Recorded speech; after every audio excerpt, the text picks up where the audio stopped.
Yeah, yeah, you can get a small one if you want, like a quart instead of a gallon.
the overtime. Oh my God, 14 hours for 3 guys. Yeah, Shoot. here you'll see the payroll. And Salt, I mean, Salt's going through the roof. Oh my God. If you can, I mean, I know Rick Adamczyk can tell him he had a hard time getting a couple of salt in. Yeah, I think Tim got it in right when he was, that's what he was worried about when he was coming back from being out sick, but he got it. Yeah. He got the I guess they delivery. didn't have drivers for a couple of days or something. Oh my goodness. Yeah, because Rick Adamczyk was trying to get the salt. I mean, I guess there was plenty of supply, just no drivers to bring it out. Well, that's what keeps happening. Hey, Becky. Hey, Melissa. I have some message. I don't know what it is. It's covering your face. What is my message? You are muted. I'm not muted. Right? You can hear me. Oh, wait a second. I'm using a different computer. I have to adjust something. For some reason, I can't hear you. Give me 1 second. Let's sing. You're not muted, right? Can you, right. But it was saying I gotcha. I'm using a different computer. Mine is in the shop getting fixed. I couldn't handle the slowness of it anymore. So. all right, so you're getting a new hard drive and No, he thinks it's Or a memory? break fix. So Dell, Microsoft,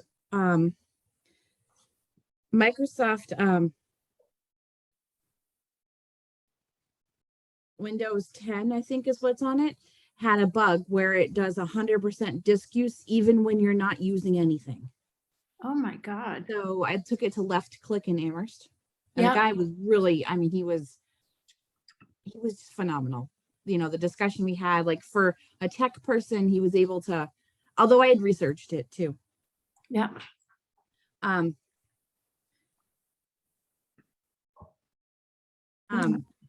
So he said he'd probably have it back to me early next week, potentially. So for right now, I'm borrowing a computer. And of course, all the settings are so different from my own. It's crazy. I can't imagine. I can't max out my own computer. I can't imagine jumping into some brand new one. Well, it's a Dell too, so it's not so different, but it's Windows 365. It's not Windows whatever I had. You know, so it's jumping into, you know, and of course I had all my I had a whole bunch of programs that are mine because I've used them for so many years at Amherst that I put them on my own computer, you know, like Adobe, like the Adobe DC. This doesn't have that. No. Go ahead. That's okay. Thank you, Becky. It's too easy to forget.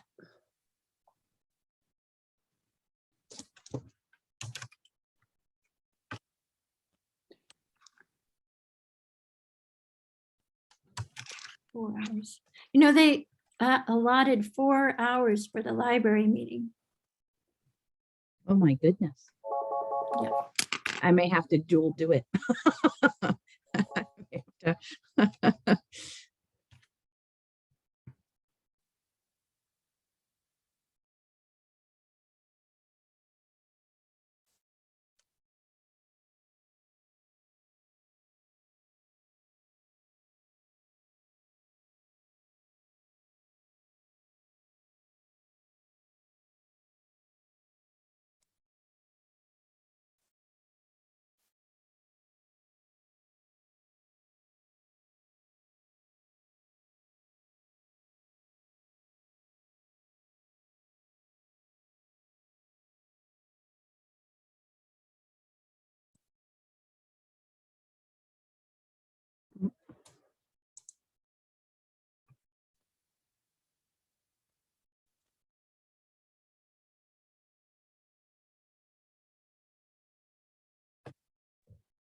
Hi, Melissa.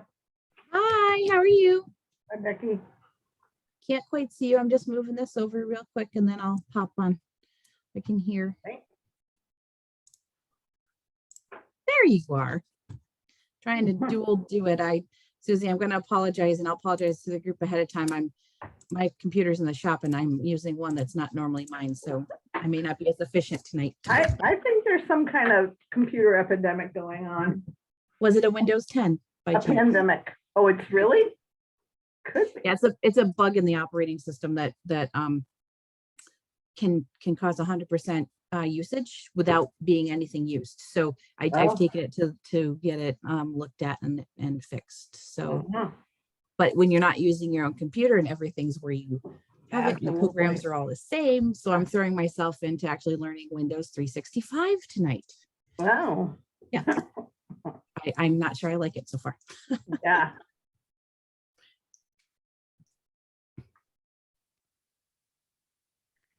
So we have 3 voting members out of 7, or are there 8? I always forget. I think there was 9 of us with you, so 8. No quorum yet.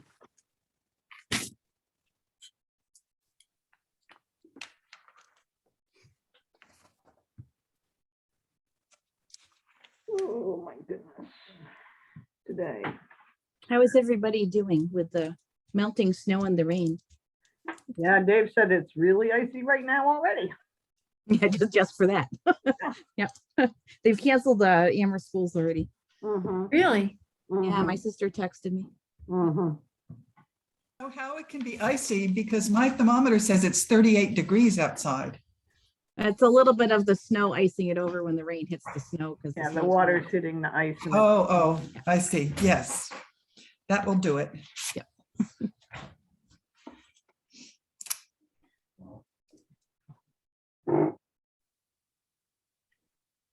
Oh, 1, 2, 3, 4 of us now. Yeah, 4 out of 8.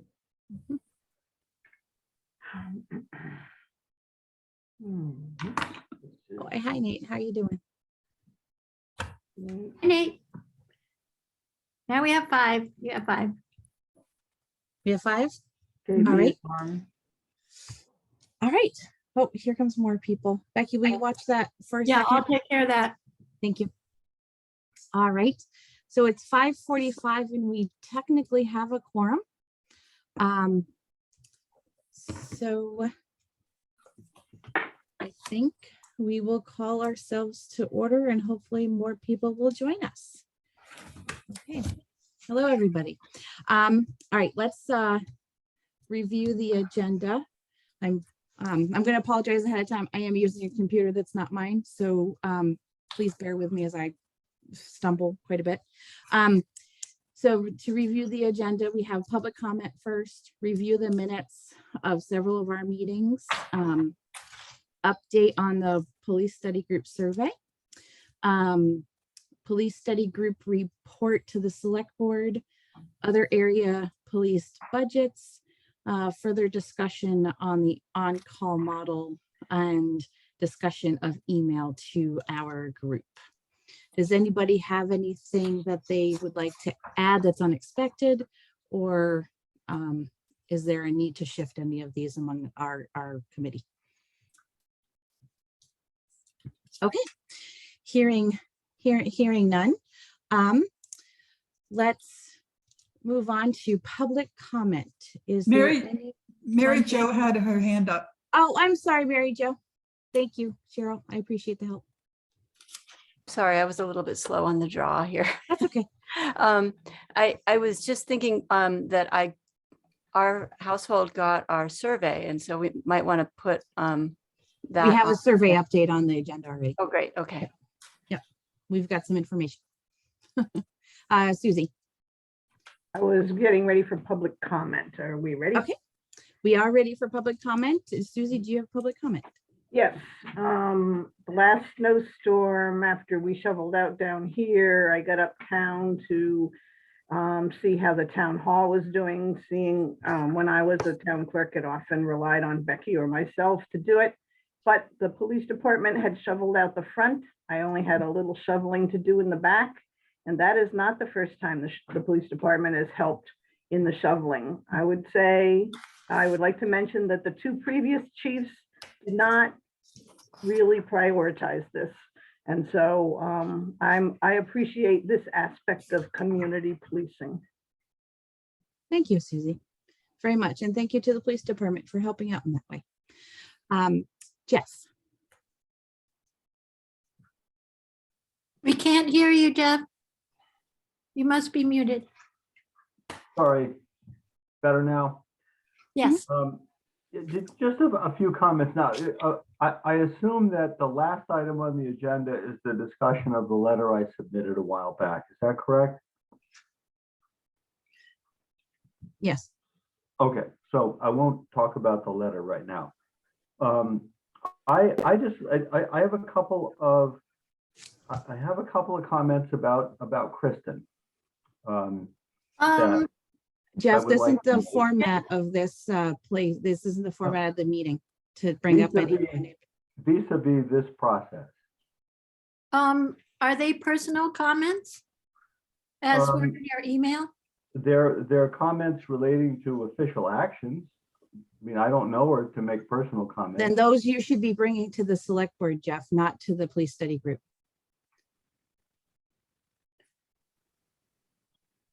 Okay. All right, well, I'll save it for then. Okay. Anybody else have public comment before we move on to reviewing our minutes? Nope. Okay. All right. So let's move on to reviewing the minutes. It looks like Susie had a question. Oh, I'm sorry, you have a question? That's okay. Melissa, I need to find out who Denise is and Christine. Denise and Christine, could you identify yourselves, please? It's Steve. Steve Sullivan is Christine. Right, I forgot that one, the alias. Okay. Oh, Denise, remind me of your last name. I apologize. Sawicki. Thank you Okay. very much. Thank you. Thank You're welcome. All right. There is another one, Community Village. Yes, that is, I'll just change the name. I'm logged in Okay. under a different account. It's Oh, just cool. Bridget. Sorry about that. Right. No, good to know. Thank you. It sounded very friendly. thank you, Susie, for helping out with that. Great. All right, so moving on to the minutes. We have several minutes that we need to talk about. The first I have on the list, we'll just go with the last meeting, the 20th of January. Do I hear a motion to approve the minutes for January 20th? So moved. Do I hear a Second. second? Second, all right. Are there any edits that anyone has? Yes. Okay, go ahead, Cheryl. And I Mike. Go noticed. Jeff. I noticed that Jeff Lacy was listed as Jeff Logan. Oh, yeah, okay, got it. And that would be Tim Lacy, right? Right. The Logan brothers in this one. Okay, thank you, Cheryl. Mike,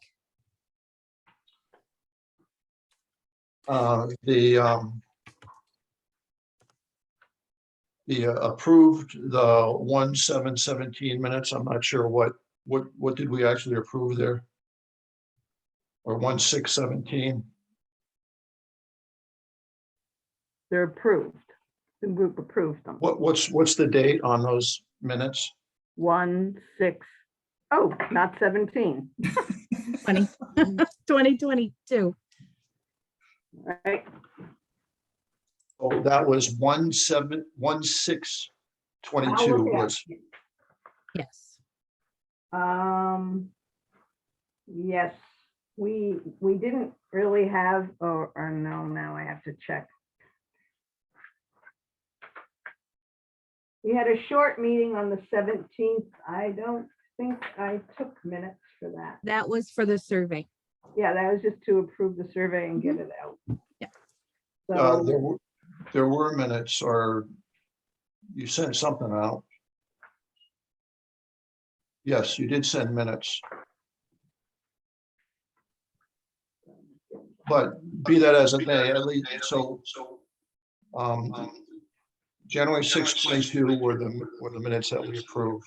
So that's fine with that. And I also, during the review, the agenda section there, I made the comment that I was asking if the agenda items could be more specific. I'd like to see that comment put in underneath the reviewed the agenda section.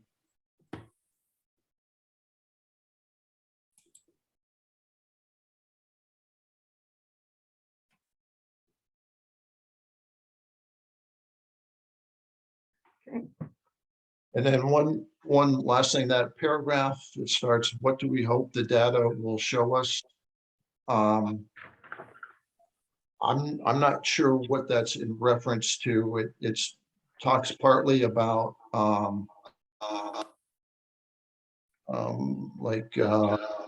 budgeting in one part of that paragraph, that it talks about the survey in the other part.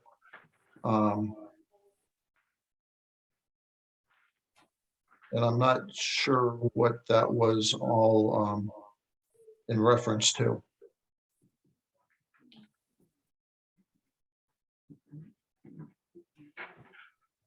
Which line is it, Mike? I didn't catch the line. It's the paragraph that starts, what do we hope the data will show us? And for one thing, I don't know what that reference data are we referring to? I believe it was the data on the town budgets that we were looking at the time. Yeah, that's what I recall. Can we just make that more clear? Can it just the budget data or something?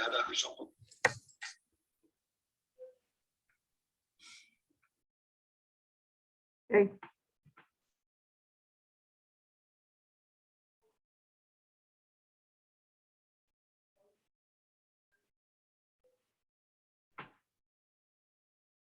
Was that it, Mike, or did you have any further ones?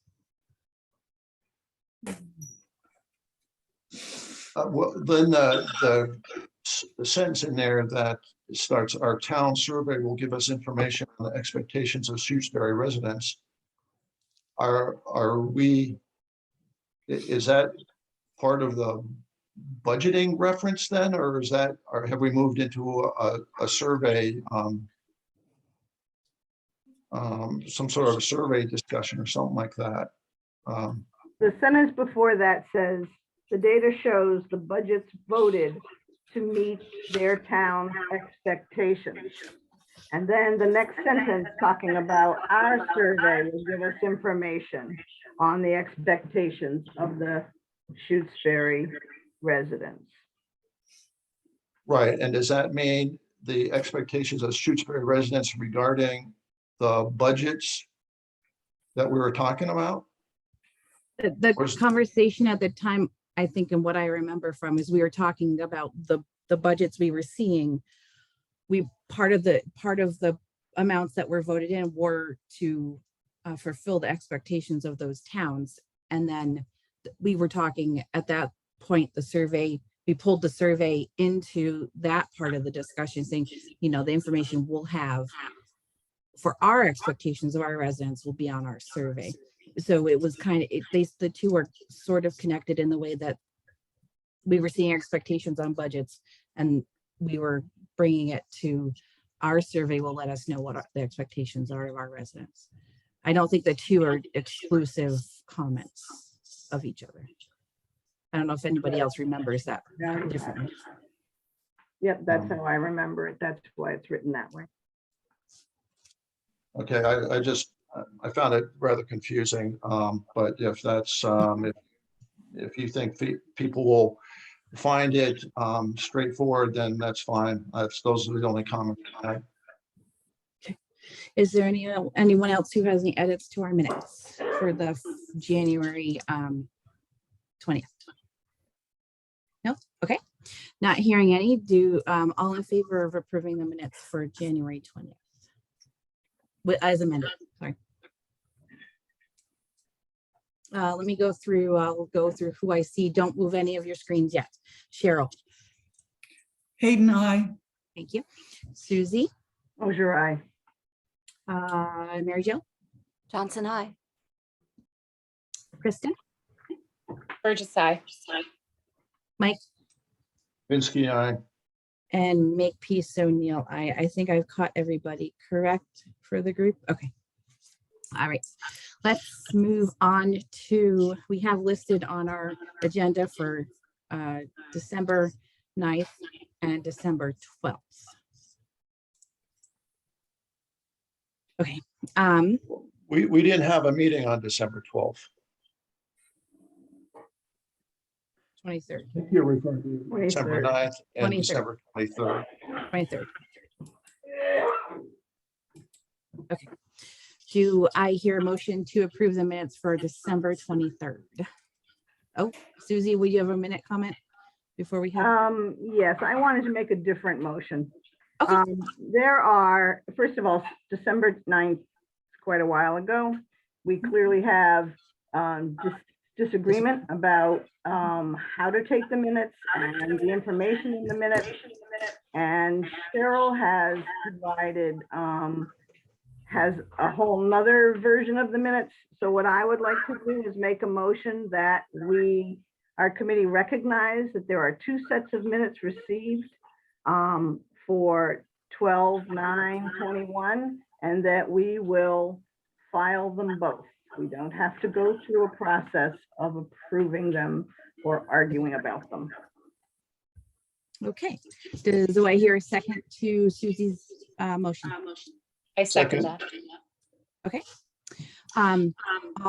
So any further discussion or edits on either version before we head into it, even though? Yes, I have something to say. Okay, go ahead. I do not agree with having Mike's version up there without changes because it's not accurate.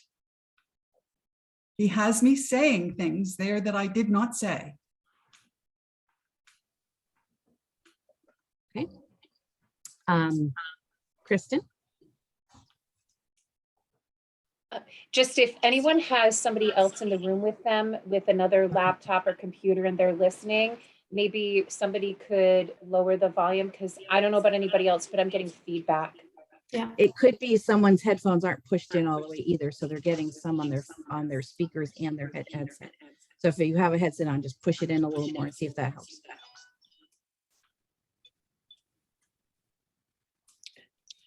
Can we tell if somebody talks? It seems better. Is that better? Yeah. Sounds like it's better. Yep. Thank you. Yep. Thank you, Kristen. Susie? This committee has work to do, and this part of the committee's work has been very arduous, just getting the minutes. We can say in the motion that I'm trying to propose that we are not, these are not minutes that have been approved by the committee. They're just two sets of minutes that have been filed. Both sets of minutes would show different people's view of what was said. Neither one of them would say, this is what we approved. And I feel that's a much better way than trying to go through this process of arguing about something that happened back in December. I have a suggestion too. Mike, go ahead. Yeah, I'm just gonna make a couple of comments about this. So those minutes that I put together were like the fourth time that I did minutes. And those previous minutes that I'd done, I'd heard comments that they were well done, that they were complete, they were accurate. And then all of a sudden I do the minutes for that meeting and it's they're completely unacceptable. So I don't understand exactly what happened between the first 3 minutes that I did and the last set, because I did them all the same way. But something took place. I don't know what it is. And at this point, I am going to withdraw the minutes that I produced and we can vote on Cheryl's minutes as amended. I agree with Susie, we need to move on with this, so I am withdrawing the minutes that I submitted. Okay. All right. So I think we need to change the motion now to There's no motion right. yet. Now Susie had made one that we submit both sets. and someone had seconded that. So that's the motion at the moment. Mike is withdrawing his. So I think we still, Becky, we I still need to withdraw vote my on motion. that. I Yeah, you withdraw don't my, need to vote on the motion unless Susie withdraws her motion. I withdraw my motion. Now we have one set of minutes from Cheryl to be considered for 12/9.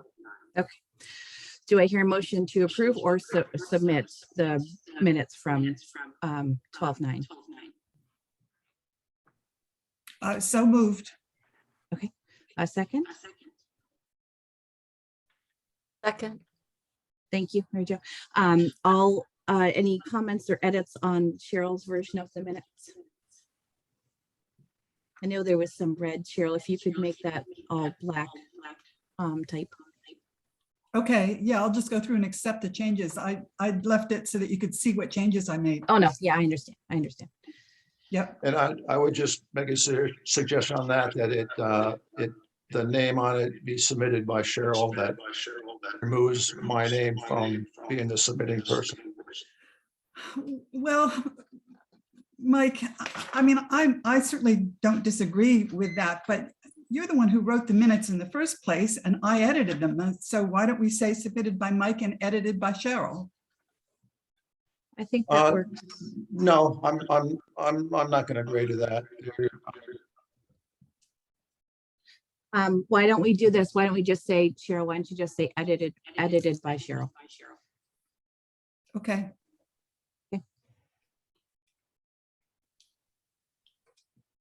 Everybody okay with that particular edit? All right, all in favor of approving December 9th minutes as amended? I'm gonna go to Kristen, Burgess, aye. Mike, Kaminsky, aye. Mary Jo, Johnson, I. Susie, Abstain, Mosher abstain. Cheryl, Hayden, aye. Makepeace O'Neill, I think I've hit everybody for the group. So, all right. We do now have the 23rd of December to approve. Do I hear a motion for December 23rd minutes?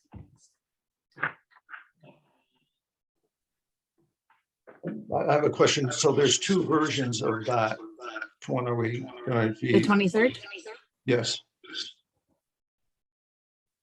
I guess I have the most recent ones up. Susie sent, or Susie did one, and then later on she sent a revised one. So Oh, is there, yes. are we working with the revised one or which one? I have the revised one up on my screen, so that was the one I was going with. I can withdraw the first set I made.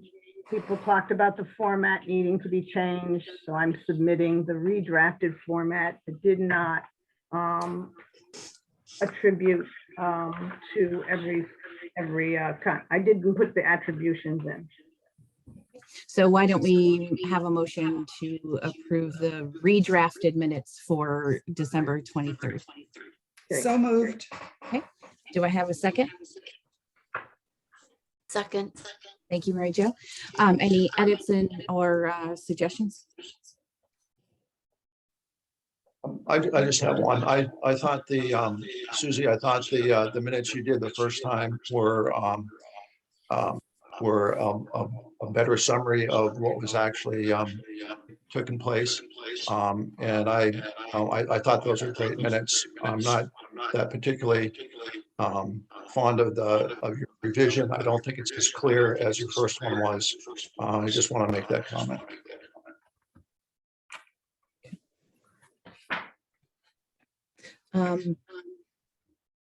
Any other comments or edits? Okay, all in favor of approving the December 23rd minutes? Kristen, Burgess, aye. Cheryl, Hayden, aye. Mary Jo, Johnson, I. Mike, Kaminsky, aye. Susie, Mosher, aye. and Makepeace O'Neill, aye. Okay, Thank you, guys. I'm going to do one thing because there still is feedback. I'm going to experiment. Did the feedback stop? Nope. Oh, No. All right. I thought I had pinpointed it, but I did not. Mike, I muted you. You can unmute again. I thought maybe it was coming from there.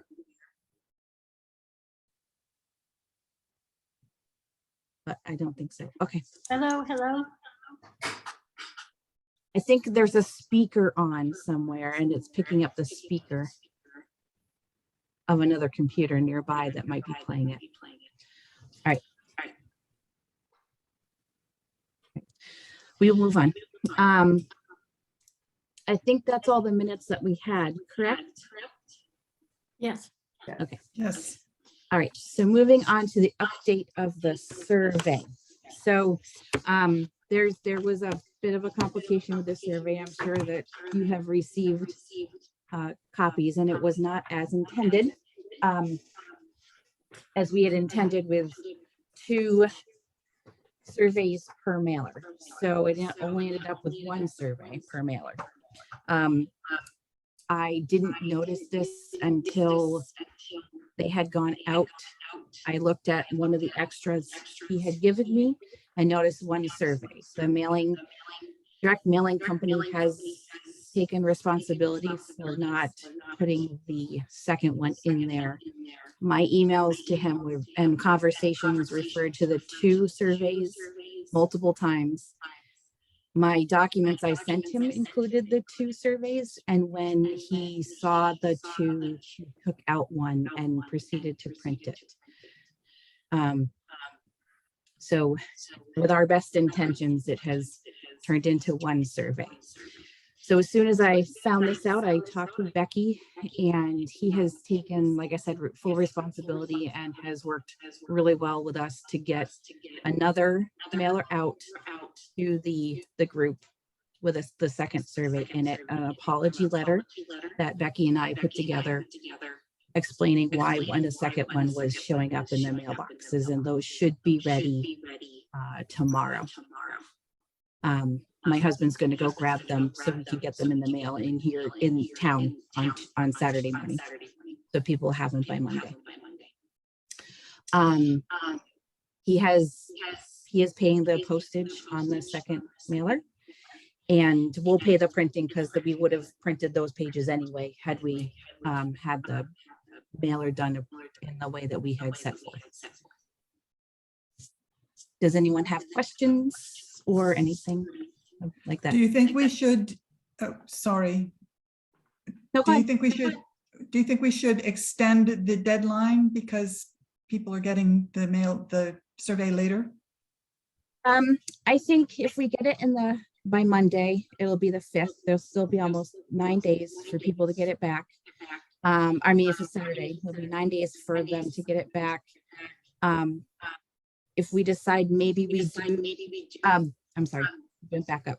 Becky and I had decided to do a town announce once they were in the mail, to tell people that they're going out, to get people to know that. And I think the group can decide a little later if we want to extend it. But I don't feel there's a need at this moment. People seem to be making it a priority when they come in, because there's been many coming to the town hall. So. Okay, so what's happening when they come back to town hall? Like when people either mail them in or leave them in the drop box? They're being collected. They're being collected. Okay, so we need to collate those data, and I'm volunteering to do that. And it would be better if I did it as they came in rather than doing it all in a big bunch. I think what we're going to do is when we collate it, it's going to be a small group of us doing it, and they'll be unsealed at that moment in a public place. Public place. A Yeah. small group working together. We don't want them to leave town hall. We want them counted Okay. here, and you're welcome to participate. in helping to do that, but I think I'm keeping them secure in my locked office when I'm not here, and they're not,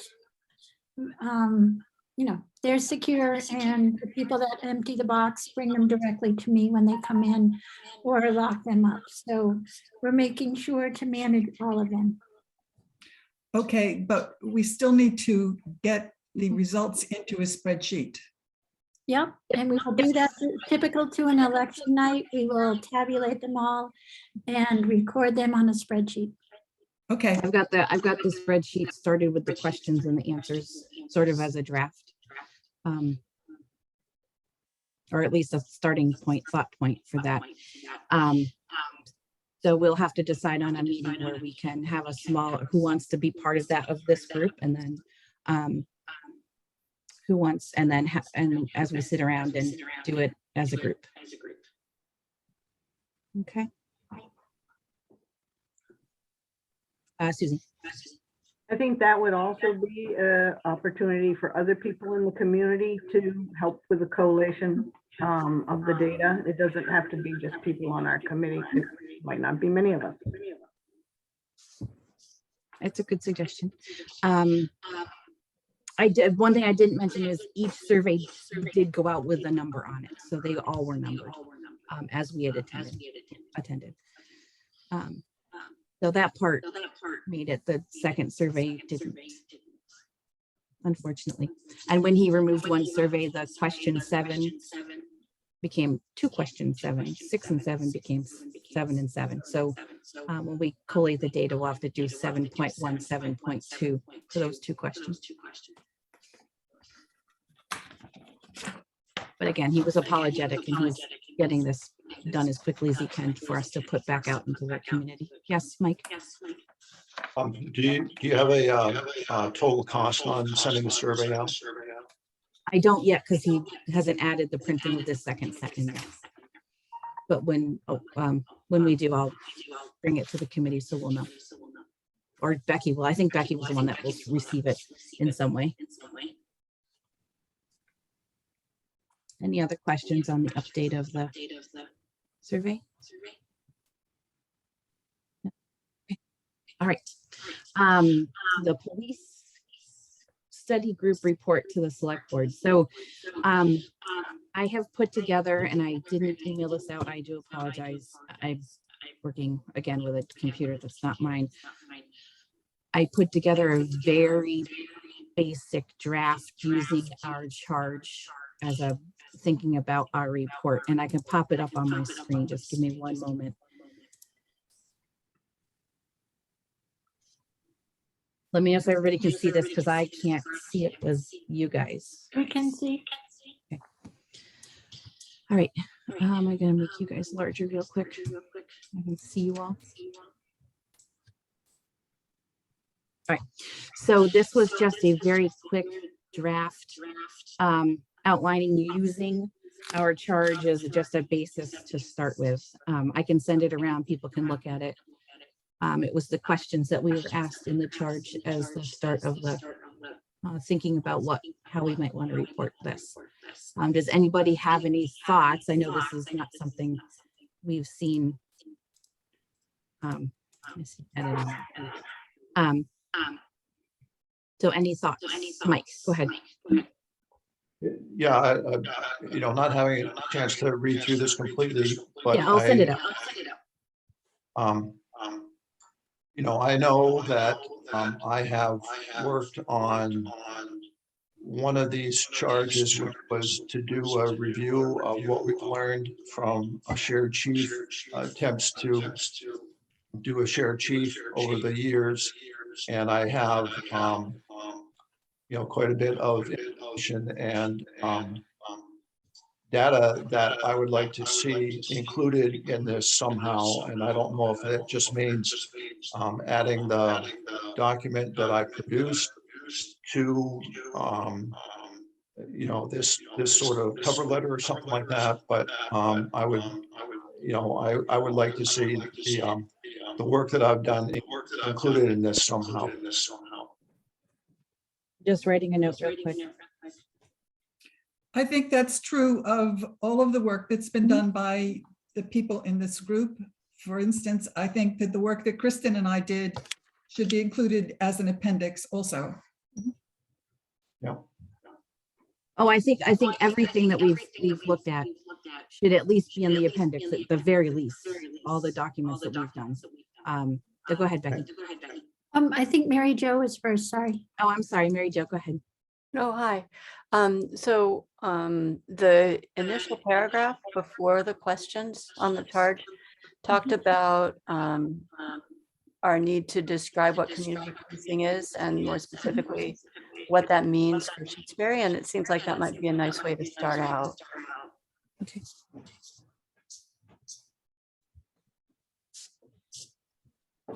And I actually would be willing to work on that. I've done quite a bit of reading about community policing, and I took really good notes on Kristen's first presentations. So I'd be willing to take a stab at that. Okay, when we get to creating the report, I think that's a great idea. We can each take a section and especially if we've worked on the items going in, and at least include an executive summary with the appendix items. Sure. Okay. Susie, did you have any more, Mary Jo? I don't want to cut you. No, that's it. I requested that we put it on the agenda because I was thinking it would help us kind of focus in on what we need to do besides the survey. And depending on what the committee thinks, we've done this before with a couple of our other documents. You can certainly send your edits to Becky or I think that's still okay. And then we can compile them and bring it back to the group, you know, as we think about it beyond tonight's meeting, you know. Right, we've done that once before with the cover letter, so it worked great to get a really good draft on. Susie. I have two things. One, in part one, did you mean Cheryl's spreadsheet? And yes, okay. yes. Just making sure we're on the right page. Okay, That was and then the edit I saw. the second thing I feel, this committee has had a really hard time working together. My guess is that we would have a really hard time coming up with one report. So I'm wondering if some items here might be general and a draft be submitted and worked on, but other parts might be just a member answering or addressing each of these points as they feel is true, because we have really not had a lot of agreement, even in things like minutes. So, you know, I have had a lot of thinking from being on this committee, but I don't know that I want to struggle through creating one vision out of these members. I thought about that too, Susie, and I thought maybe as we're preparing the pieces where we specialized ourselves in something, that was the part that we do. Was my suggestion, and then the whole group gets to edit those pieces and make suggestions. Right? Was that kind of what you were thinking as well? So maybe does that? Or no? No, I don't see it that way. I truly see it as the select board can hear from the 8 different members. I guess I haven't looked at this long enough. There might be something I see consensus and we're prepared to answer as a group, but mostly I don't want to spend a lot of time debating and editing. This group does not have a good process to do that. Okay, I appreciate those comments. All right. Let me send this out. Okay, Mike, go ahead. Mike, go ahead. Yeah, I think, Susie, you know, when this group started, it wasn't particularly clear what we're supposed to be doing. And I think, you know, my understanding now is that we're just supposed to be putting together information to give to the select board. So I don't, I don't see that there would be a lot of debate on anything that's going into this. Information is information, and if that's pretty much what I think this report is going to be, is the the spreadsheet that Cheryl and Kristen have done. The research I did on the past shared chiefs thing, and it just goes into this report, and it goes to the select board. So I don't see that there's a lot of debate that we're going to be having. Kristen. This, if you're not talking, could you mute yourself? And if you're in the room with anyone else who has a computer or another device going, maybe you could ask them to shut off their volume. I'm trying here, but this is really hard to hear anyone.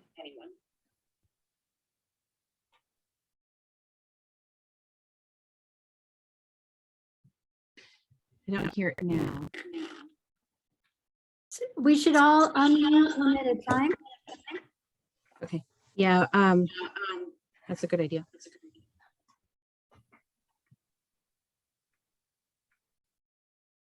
Is it still there?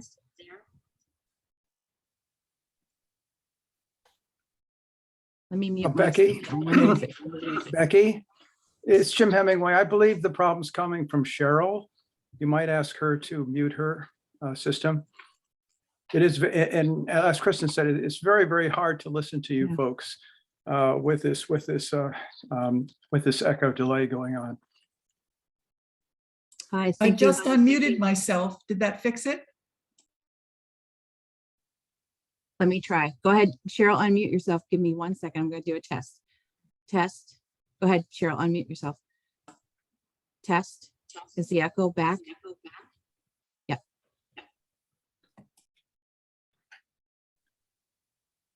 Do you have external speakers on, Cheryl, by chance?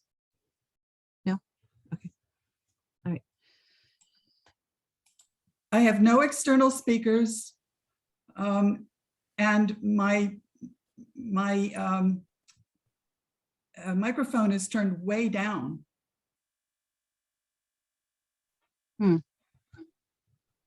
I don't know what else to do except just mute myself. That's a good idea. Yeah, keep it on mute. And we'll watch for your hand. If you don't use the raise hand feature, wave into the screen. I'll keep an eye on it for you. Okay. Kristen, did you have more? No? Okay. I see Justin V. Hi. Can you give us your last name, Justin? Yeah, it's Vesna. It's Okay, Justin Shutesbury Fire. I have to go to class. I was able to just jump in way late on this, but I just wanted to voice my support for our current police department and the way things are going. I got to go to class, but I just wanted to come in and give my support. Thank you. Justin. Okay. So are we at the? I'll send this. Any more comments on this quick and thought outline? I'll send it around. People, think about it, and then send edits to Becky or I, and we'll make another draft to present and to use a checklist as we're going through to keep us on task. Maybe. Becky, go ahead. And also, if you folks feel that you have the materials to answer specific questions, put your name there so we can start to block out who's doing what. Good suggestion. Thank you, Becky. Thanks. All right, so I'm going to stop sharing at the moment, this screen, and we can move on to other area police budgets. So I was not able, unfortunately, New Salem is not giving information over after multiple requests. So I'm at a loss on how to gain. Becky, you had said you might be able to help get some information from them. Yeah, I'll reach out. I've emailed several times to do 2 different email addresses and left a couple messages and not had any response. So, but with that, I do have I don't believe I shared this the last time. I do have a spreadsheet. I gotta make this bigger for you though, of information I pulled out of the FERCog wage and salary survey, which is usually wages and salaries for all the town departments. It's a wonderful booklet the personnel board uses, select board uses, a lot of us use in town. But in there, it surprised me. I found information on department size for all the towns or most of the towns in Franklin County. So I've pulled together the data out of that book that might apply to our information gathering here. It's a little bit beyond some of the stuff we might cover, but I think it's important to see. So I'll share the screen here. There was one edit that Becky found when I sent it out. So I did resend it. It was a small edit in the Shutesbury line. Actually, you know what? I'm gonna not use this one. I'm gonna use the spreadsheet. That looked like the right one. It was. The spreadsheet is a little larger for people to see. Okay. Can you see that? Everybody see that mostly? Sorry, it's tiny, I know. So this puts together all of that information from Ashfield, all the small towns in Franklin. Right here, I have a few that didn't have a lot of information, and some of the populations were outside of what we would want to look as a comparison, I think. So I know I sent it out late. Did anybody have a chance to just glance at it at all in any way? You did, Kristen? Did anybody else? Yeah. I know you did, Becky. So it shows, what it shows here is it shows the department structures. It shows how many, whether they have a chief, how many sergeants, full-time officers, and I believe in this case, the full-time officers are full-time employed, not full-time or part-time academy. And because it's based on employment. And whether they have reserve officers, on-call officers, and I totaled their department size. I thought this was important to our work to see what everybody else in the area had done and what their departments look like. Down below that, there was some kind of budgetary information of salary ranges and such. How many hours of full the chief worked, various information as you went down. Is there a town anyone wants to specifically look at? Or I can slowly scroll over just to give you guys time to glance at it.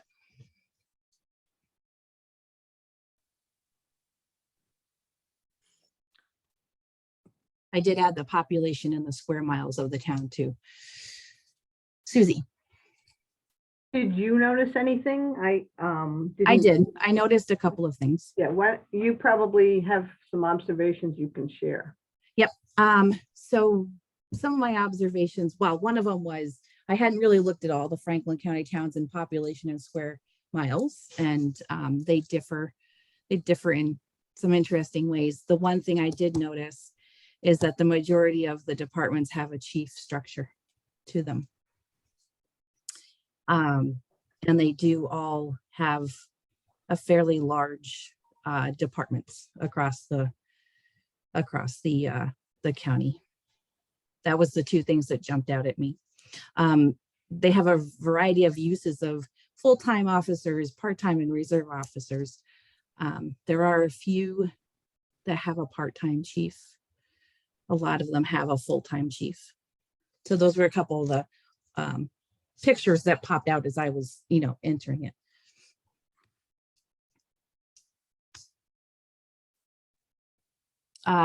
Paul, I see your hand.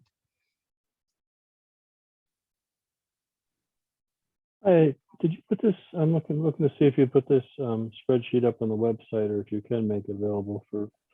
We put our stuff up there. This is the first. This is the first time the committee's looking at it, but it'll be accessible. Okay, it'll be up there soon. Mm-hmm. Great, thank you. Like our other things are. Yeah. Mike. Yeah, Melissa, so you're one of the conclusions there, you you made. I was just wondering, is you said most towns have a have a chief and everything, and there's a mix of part-time officers working and things like that. Any any thoughts on what the the new the post, the new police department structures and things are going to, is it going to change that? Are we going to see fewer part-time employed officers in towns, since everyone's going to have training to the level of a full-time academy and everything? Or is that going to stay the same, or is it going to look like towns are going to be hiring full-time officers, and the part-time, the part-time officers, that's kind of going to go away? Any indication or any thoughts on that? So I have a couple of thoughts, just to reiterate that this information was something that was already printed by FERCog. So there's not a lot of, I didn't interact except for with a couple of departments that didn't have this information that I called. So my sense is to see what you're asking about, whether or not post changes these, the way the dynamics and the demographics of the officers here are, we would see as the post, as the officers start to go through the bridge academies, and we would see the changes in these numbers. Now that'll be a year or two out. We wouldn't see that, so I don't know that we would find that out from this without calling what their intentions were, but we're just starting with the first band of the bridge academy. So I don't know that decisions would have been thought of or made in those ways yet in departments. I think Kristen could probably help with what she has conversations related to that, but that's just my guess.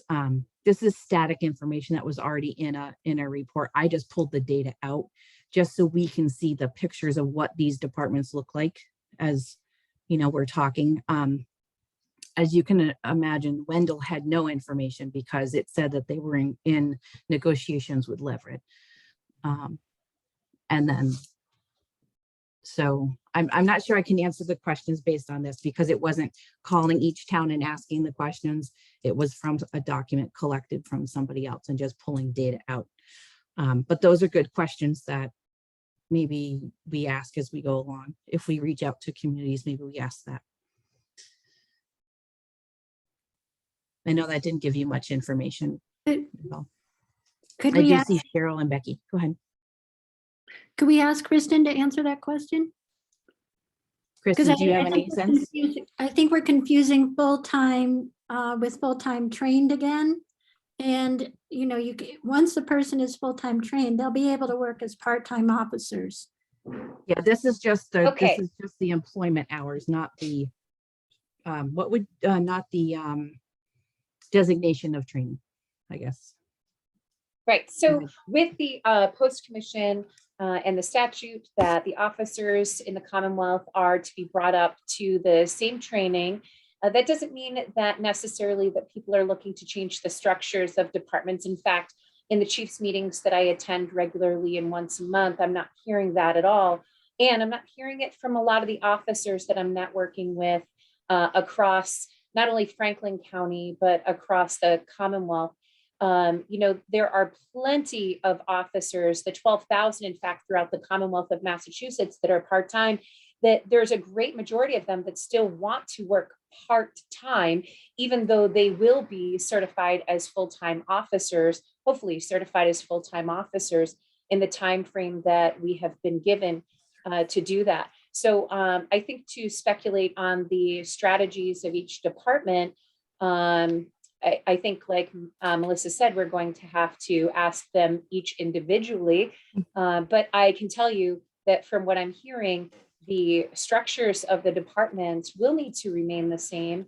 And there are plenty of people that still want to work part-time because they have other full-time jobs that they enjoy doing as well. Melissa, Oh, I'm sorry. I know you're so, I do the same thing. I forget. I have one. I have two screens here, and I forget which Did one that I'm help? actually sharing. It did. Yes, Thank Chris, you. okay. I think it did. I saw Cheryl and then Susie. Cheryl. I just have a question, why the towns have such a different number of officers? Like, for instance, Charlemont, which is one of the smaller towns, has 18 officers. Does anybody know why? Kristen might be able to answer these questions for us. Okay, so a lot of the towns have utilized officers in capacities for details. So let's remember to Cheryl mute has if to we're not mute on. again. Yeah, okay. So a lot of the towns have used part-time employed officers in the capacity of road details and things like that. And then some just have a much larger buffer zone for officers throughout that. Charlemont, that number, I'm not sure why they have that number, but I know that they often utilize the officers with details, and officers like to stay on, and some departments only require that they do details, road jobs, things of that nature. So that is, I know a few of the towns, that is for sure. I can't speculate on all of the towns, but those for sure. Thank you, Kristen. There was another one that might be of high too, and it might, nope. It I think was Susie has a Shelby. question. Yeah, I was just checking to see if there's any others. Go ahead, Susie. I think because we are also going to be trying to present this to the public, we need to work out this language around full-time and fully certified. And that's what I'm suggesting. We can have it be fully certified, and then either the time, and then part-time and full-time will mean what it means to most people in terms of the number of hours worked. I'll just designate it now on that so we don't forget. Okay, thank you, Susie. We do struggle with it, so I can imagine others do too. Kristen. A very clear example is that I have an officer who is full-time trained who chooses to work part-time. A lot of departments also have that as well. Sometimes retirees that choose to come back, and sometimes officers like, well, Doc Beltran down in Sunderland. He is the head of the ER at Bay State. He was a full-time trained police officer, left policing, became a doctor, and then decided he wanted to still do policing. So he comes and works part-time. These things happen all the time. So I think that full-time employed, part-time employed is going to be a better wording. Yeah, I think it gives a sense of different lineation. Any other questions, or anyone else have any observations quickly on here? Ouch. At all? No. Okay. So I made that edit. I will make sure I forward it to you.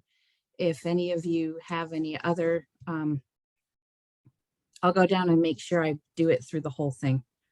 Go ahead, Kristen. Sorry, I'm trying to get my hand up quickly. That's okay.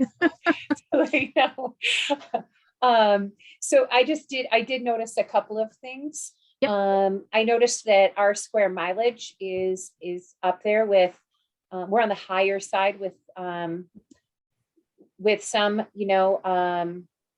I mean, to say that we're more in the higher average side. I found that was interesting. I had no idea that Ashfield had 40 square miles. That was something I noticed. I also noticed that for our chief position, our salary is on the lower side for a full-time chief on the lower side. And I also noted that we actually are pretty comparable for paying our officers per size of the department and per square mileage, which I'm pretty proud of. I think we're pretty comparable there.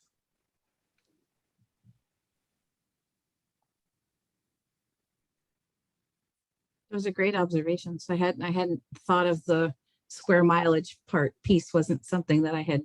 I was surprised at how small some of them were, considering how big they seem. Like Irving was one of those. Anybody else have any observations or thoughts before we move on?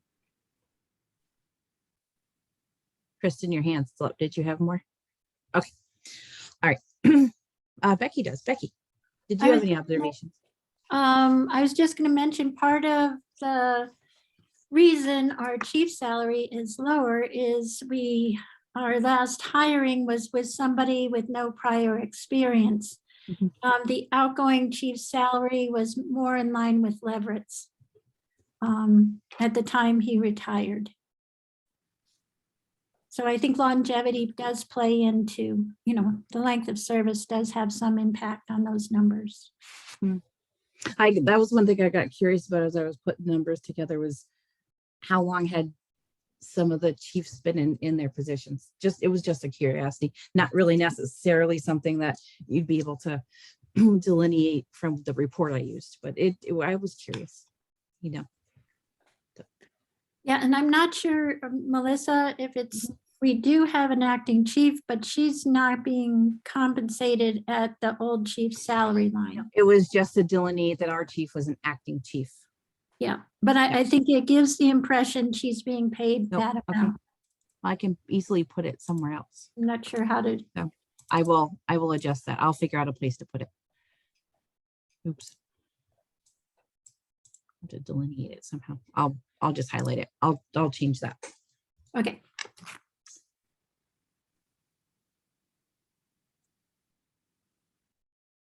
And I'll change this one. Well, this is by hour here, so I think that's okay to leave there.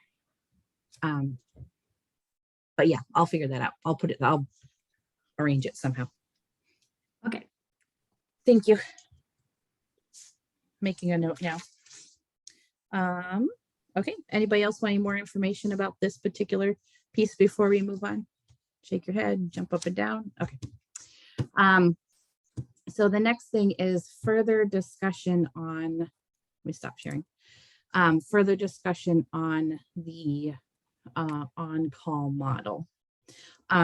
So I have a question for the group before we start having the discussion. In the last meeting, thinking about this, the last meeting where we talked about it, we had voted not to include it in our cover letter or survey. So because we had that vote, I wanted to ask the group if we wanted to have some further discussion with the new updated on-call model that Mike had sent all of us. So I guess I'm opening it up for discussion.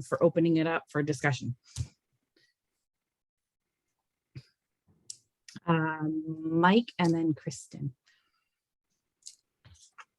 Yeah, I'll just say, as far as this is concerned, again, like I mentioned earlier, I know I had some confusion about what exactly this group was supposed to be doing, and I hope I've come to the correct conclusion that it's an information gathering group that's going to provide information to the select board for whatever use they want to use it for. With that thought in mind, that's basically why I've come up with this idea. This model was that it takes into consideration some data that we've talked about over the last couple of months, some concerns that I've heard voiced from the committee members and from some of the town residents that have provided public comment. again, it's basically informational. I would, you know, I'm not interested in seeing whether there's going to be a vote of this committee or the select board or the town or whatever, whether they want to do this model or anything like that. It's just an idea of mine that I came up with that I think addresses a lot of concerns and needs with the with what we're trying to look at. So I hope that people are on board with at least listening to this and keeping it in the report that's going to go to the select board eventually.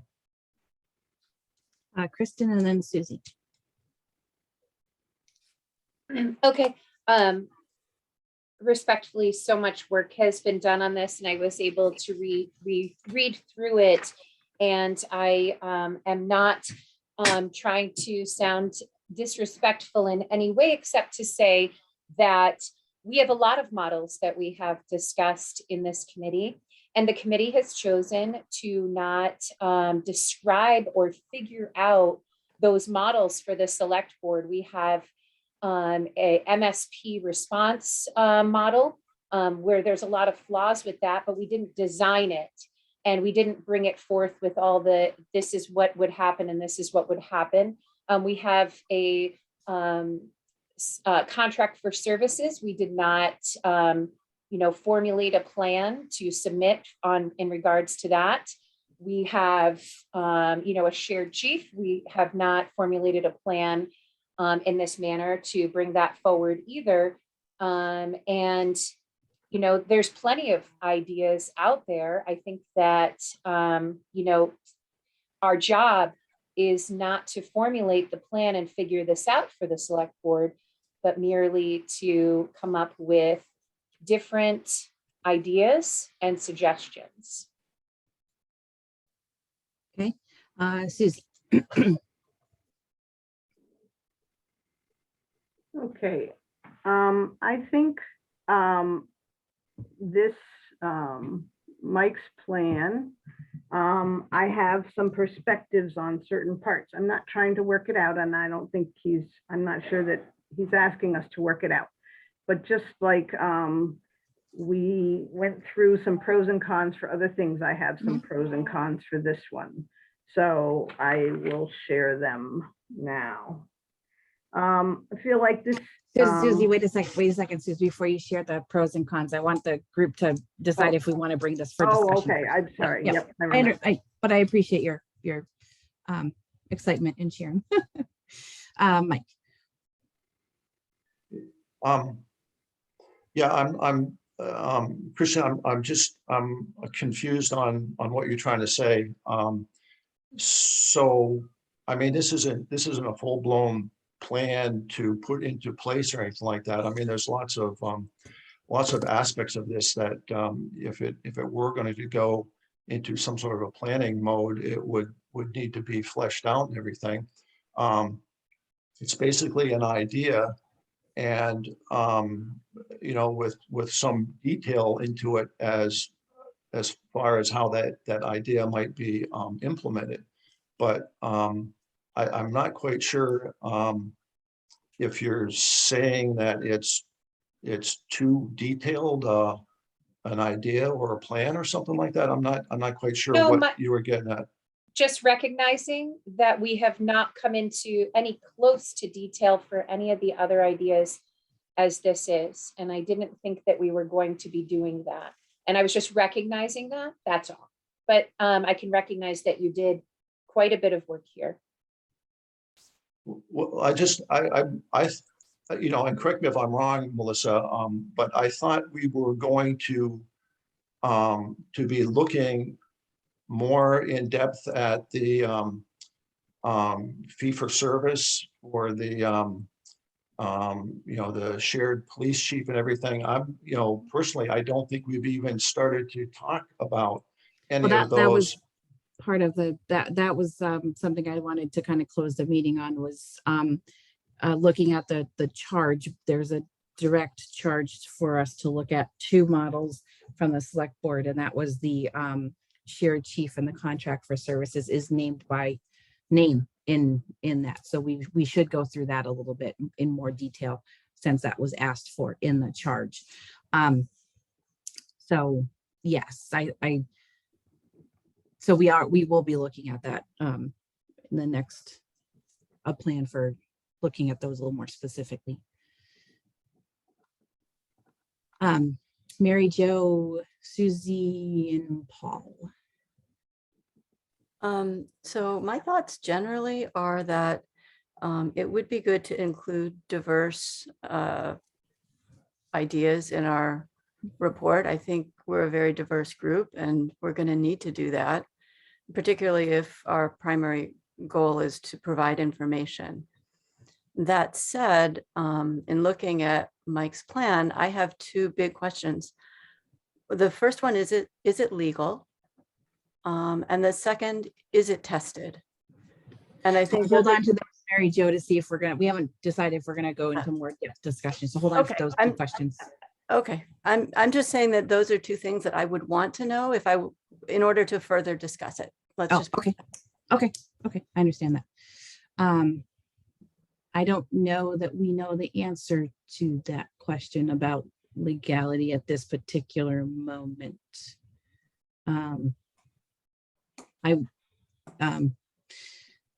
Susie and Paul and Mike. So I think I understand what Melissa's working towards. Should we be discussing this, having already not included it in a previous meeting by vote? I think one of the reasons not to include it at that time was we were trying to get the draft of the survey out, and it was not going to be listed among the choices there. I think we're past the survey part. So now I believe the question is, here is another model, and I'm in favor of looking towards the pros and cons listing as we had done with the other models. Right. Paul.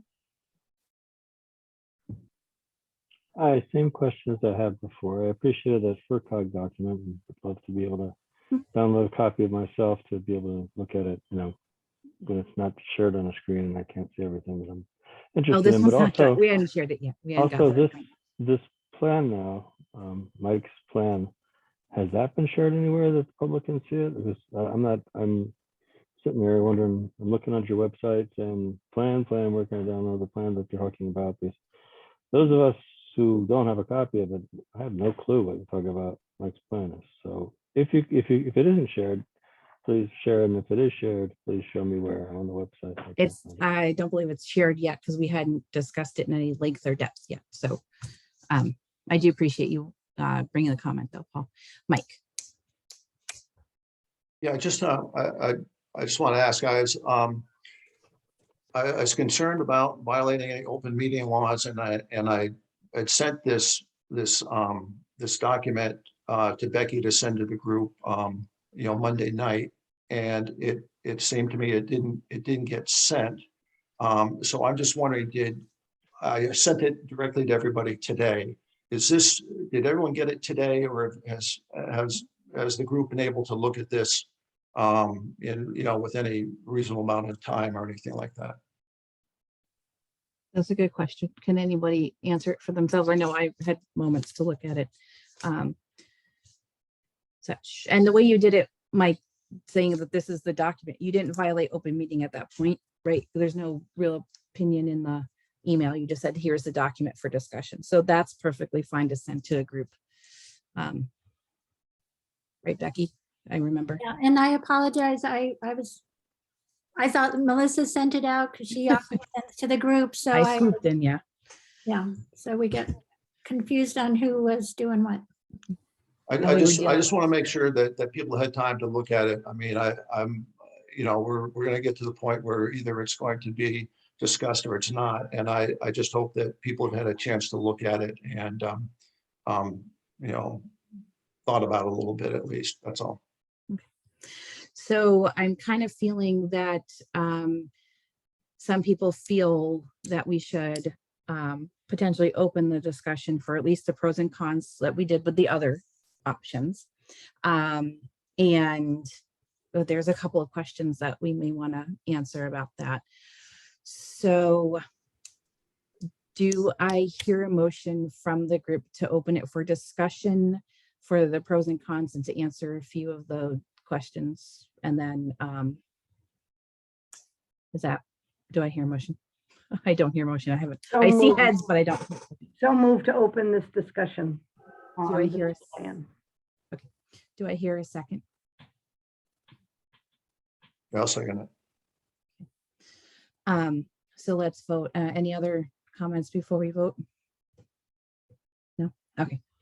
Cheryl, Hayden, I. Mary Jo, Mary Jo, no. Susie, Mosher, yes. Kristen, Burgess, aye, let's do it. okay. Make peace O'Neill, aye. Okay, so let's ask our questions and do a short, what time is it? I just want to make sure we're on schedule. I think wow, we are. Let's do the pros and cons like we did the other ones. I know Susie, you had thought about it in that way. Mary Jo, do you want to ask your questions that you had? If Sure. someone could figure it out, maybe it's a question we answer at a different point, but. Yeah, I think that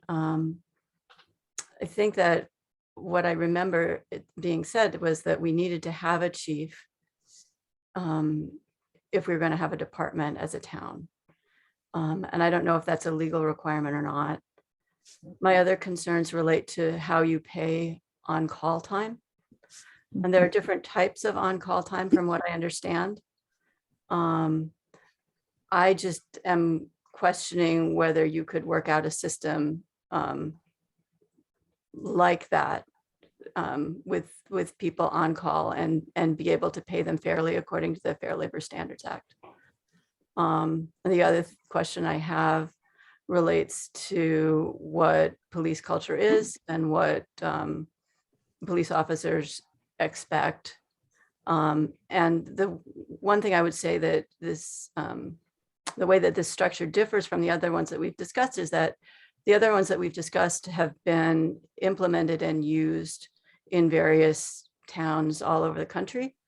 This one, I don't know if it's been used anywhere. And I think in order to include information, suggestions in a report to the select board, I think that we should know that, those two things. Is it legally workable? And who's doing it and what's their experience of it? That's a great Just question. as these questions and comments come through, I'm just going to write them down, and I would hope that maybe at the end of this discussion, I'd be invited to research it further and provide better answers than just off the top of my head here and everything. So that's basically how I'm going to proceed with the with this part of the meeting, then, if that's fine with everybody. Does anyone else, before we get to the pros and cons exercise that we've done? Kristen, oh, go ahead. You can, Kristen. Sorry, that was accidental. I'll wait till we get to the pros and cons. Sorry. Okay, that's fine. Does anyone else have something, questions before we head into the pros and cons exercise on this, like we've done on the others? Is there any way can you share this document with the folks here? Oh, I can. It's quite a large document. I can work on it. Actually, Melissa, Yeah. before we get to the pros and cons, there are some things on here that we need to address that, well, at least one for me, to clarify, because it's not entirely true. Okay, why don't we do that before pros and cons? Because that could change how someone might think. Okay. So Should I put it on screen or not? No. You could, yeah, you can toss it up. Hold that, I no. hold until these two questions are answered, okay? Okay, so page 1, assumptions, looks to be midway down. Officers without full-time academy completion, parentheses, or Bridge Academy, will not be certified to be an officer in Massachusetts after July 1st, 2024. Well, clarification on that. I'm sorry, 1 second. I need the radio turned down in the station. Taylor's going to do that for me. Okay, so clarification on that. Officers A through H, last names A through H, if they are not bridged or have full-time academy completion, they will not be certified officers in Massachusetts as of June 30th, 2022. For example, if any officer right now who is part-time, who is not being put through a full-time academy, 6-month academy, and is currently enrolled in the Bridge Academy, does not complete the Bridge Academy or fails the Bridge Academy or anything of the such, and their last name is A through H, they will not be certified in Massachusetts as of June 30th, 2022. The next group would be the I through M. I have to look that up. But the next block of last name letters will have a year to complete their Bridge Academy or a full-time academy, and they will not be certified if they don't do that at that point. Now, any officer that is decertified in the process does have an opportunity to go through a full-time academy and be put through a full-time academy at any point later on, but that just speaks to the volume that it is not, officers are not immediately, here it states, will not be certified to be an officer in Massachusetts after July 1st, 2024. So that's not true. It's A through H, Bridge Academy or full-time. And if it's not completed, they're decertified, which is a huge amount of officers. I just wanted to state that, so we need clarification on that. That's actually the only clarification that I have superficially right now. Okay, thanks. Susie. Are we ready for pros and cons? I think so. Yeah, let's do pros and cons. I will do the same. I'll write these down as we go, try to keep track like I had done before. So who would like to, Becky? Should I put the document up now? Let's get through this first and then we can pop it up in Okay. Yeah. It's just hard for the public to follow. True. We'll put it up after we go through the pros and cons, just to get our thoughts out first, and then because there may be questions that are unrelated to pros and cons in this type setting, and then we'll put it up after. So, Susie, you said you already had some. Would you like to start off? Yes. And I also want to say that this is the first time our committee has been able to look at it. I don't think that document's going to be easy to have up on the screen for the public to try to take it in, because it's a narrative and it goes on for several pages. So my suggestion is that we do our work, we get it up on the website after our meeting, and then the public can look at it. But let's see, I feel like this model is based on the point of view that not much happens in Shutesbury, based on the call log data and some people's belief, listening to former police chiefs, which that information we haven't verified, and it's not really, it would be a lot of effort for us to do that. So the point of view that not much happens in Shutesbury, based on the call log data, does not seem, I'm not sure that that's the best indicator of what goes on in police service in Shutesbury. The shifts that are listed here is the main work that would be, if you had 2 officers, say Officer A would have 3 shifts from 3 p.m. till 11 p.m. And then the next morning they'd have to be back on duty at 7 a.m. to go to 3 p.m. That sounds pretty tiring to me. The other model was to do 12-hour shifts from 6 a.m. to 6 p.m. Monday through Thursday for one officer. And then the second officer does 6 p.m. Thursday to 6 a.m. on Monday. Those are 12-hour shifts. And one person in that model would have weekends, which the work differential seems like it'd be something that might be tough. Both models don't have a way of dealing with vacation time and sick time in any effective manner. And there's where the labor laws probably really come into force, because if somebody has to do double shifts, it seems like an officer would have to work 16-hour days until Officer B returns from either being sick or on vacation. The model also doesn't include overlap time in schedule, which is now part of communicating from one person to another. So the hours would have to be increased so that there could be communication between the members. I'm pretty, it seems like this is a solo staff approach, and it's different than having a team approach. The role and the safeguard of having a team and a supervisor seems better than having just one person responsible alone per day. Now, they could call in their other partner, but then their other partner is going to end up with more hours. And then we get some, there could be enough, too many hours that there's a legal issue.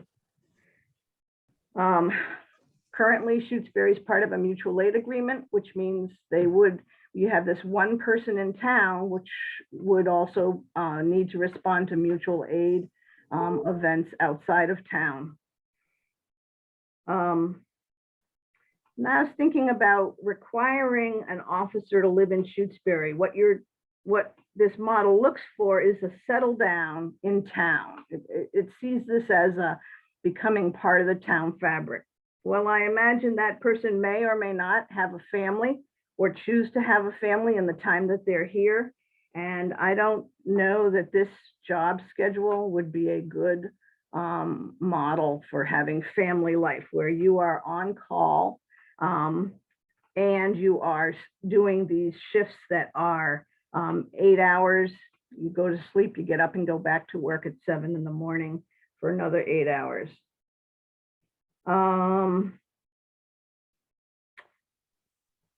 Let's see, there is the on-call model a person on call to fill in, provide mutual aid, and help other officers on duty, and to meet with the select board and be able to socialize. Seems like in this model would be really difficult. And so just on paper doing it seems pretty different than doing it in real life. That's what I thought. Susie, can you say that again? I didn't catch your last comment there. Yeah, so the on-call model, so not Officer A, but Officer B, ready to fill in, provide mutual aid, help other officer on duty, socialize, meet with the select board. That seems not to fit. Those job requirements do not seem to fit this model in any realistic way.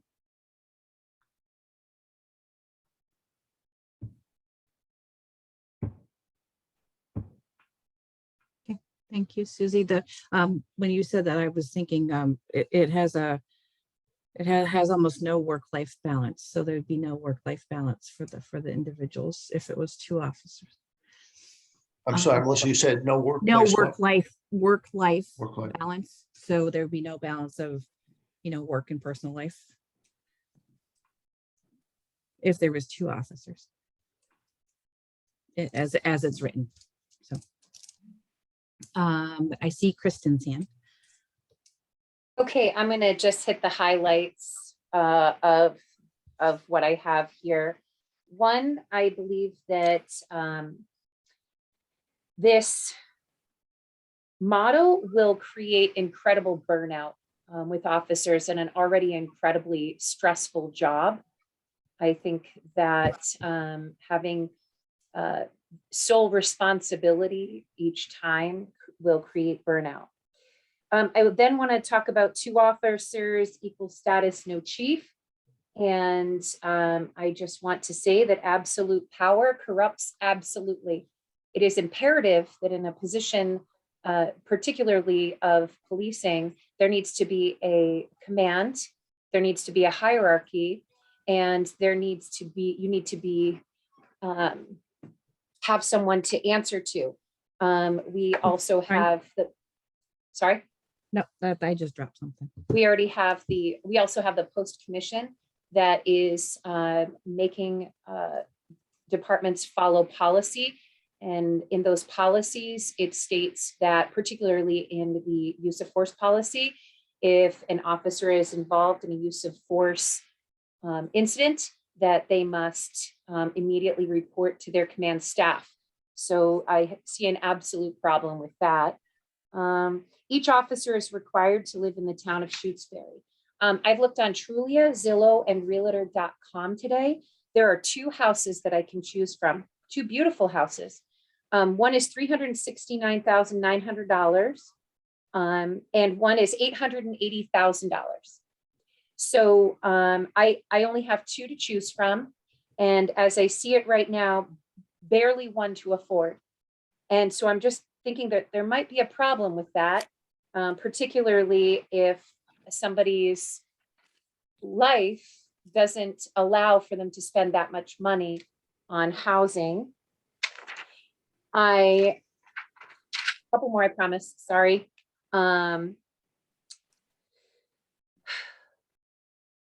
Second page, can attend social functions where the consumption of alcohol or legal drugs. I'm not sure what that means. Officers are not allowed to partake in marijuana by any standpoint. So I just want to make sure that we are alerting to that. And the reason for that is because we carry firearms, and our firearms are federally permitted firearms. And because Massachusetts is legal doesn't mean that marijuana is federally legal. Well, thanks. I didn't know that. Yeah, I just, it's not a problem with the model, just, just something to note. I do think there are problems with labor laws because if an officer is still required to be here in town, the labor laws are specific to that, and they must be compensated at least at minimum wage to that. And that speaks to each officer would be paid a salary of $65,000 per year. Those are my highlights. Hey, Kristen, do you know, the labor laws one, do you have a reference to what? Mass.gov labor laws.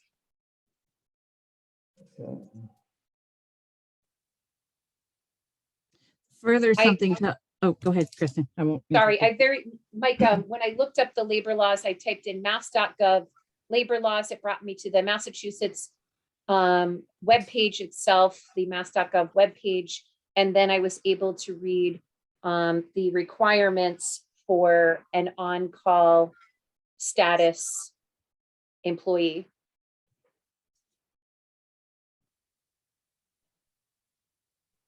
The other thought I had as I was reading through this is we often have officers that are part of the police union, and that would have a piece to this too.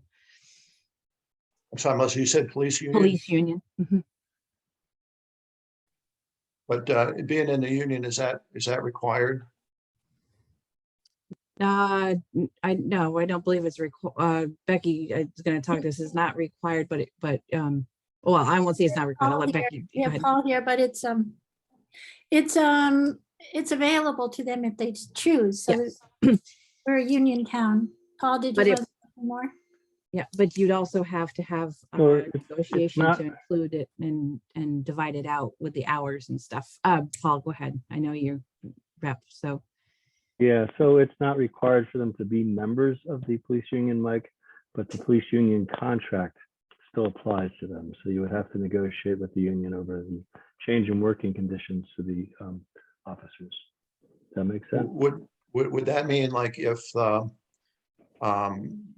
the two officers have a contract with the town that they've negotiated. Is that, So that, how would a union work into that then? a union would file a charge with the state Department of Labor Relations, saying that the town directly dealt with its members. It's the exclusive bargaining representative of the union. And so you can't directly deal with the officers. You have to deal with the union to negotiate changes in working conditions. Well, no, my question is, so if they're not in the union, they would negotiate with the town. So is there some sort of a requirement that they be in a union or anything? So what the law says, it recently was a Supreme Court decision 2 years ago that said public sector unions cannot require membership of the people in the bargaining units. In other words, like all the cops in all the officers in Shutesbury are in a bargaining unit, all the teachers in Shutesbury are in a bargaining unit. I represent the teachers, that's my job. And my teachers don't have to join the union, but the employer can't cut deals with teachers who didn't join the union. They're still covered by the collective bargaining agreement. If you want to get rid of the cop union, you would need the police officers to say, we don't want a police union anymore. But until then, you can't negotiate directly with a member of that bargaining unit as the town. That would be illegal. Right. Okay. So if these two officers in this model decided they did not want to be in a union, then they're basically on their own to negotiate a contract. Then is that right? No, they have to decertify the union from representing the Shutesbury police officers. Right now, there's a union. It's Teamsters. Sorry, is the union that represents the Shutesbury police officers, and there's a contract, and that applies to all the everybody in that bargaining unit, i.e., Shutesbury police officers, whether or not they're members of the union or not, whether they pay dues. Membership is an issue of just paying dues. Not everybody pays the dues. Okay, thanks, Paul. Okay, thank you, Paul. For some reason, my video has frozen. So now it's gone. I'll just go with it until it cuts me out. So that would complicate it in that it would have to be in a negotiation situation.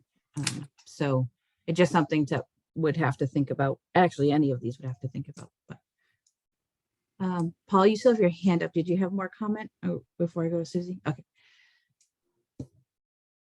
Susie. Can a town put out a request for people to apply for a job and say, and you can't be in the union? I thought that would be, so you don't have control over people coming to the job with their union preference. So you may end up having to deal with a person who wants to be in the union.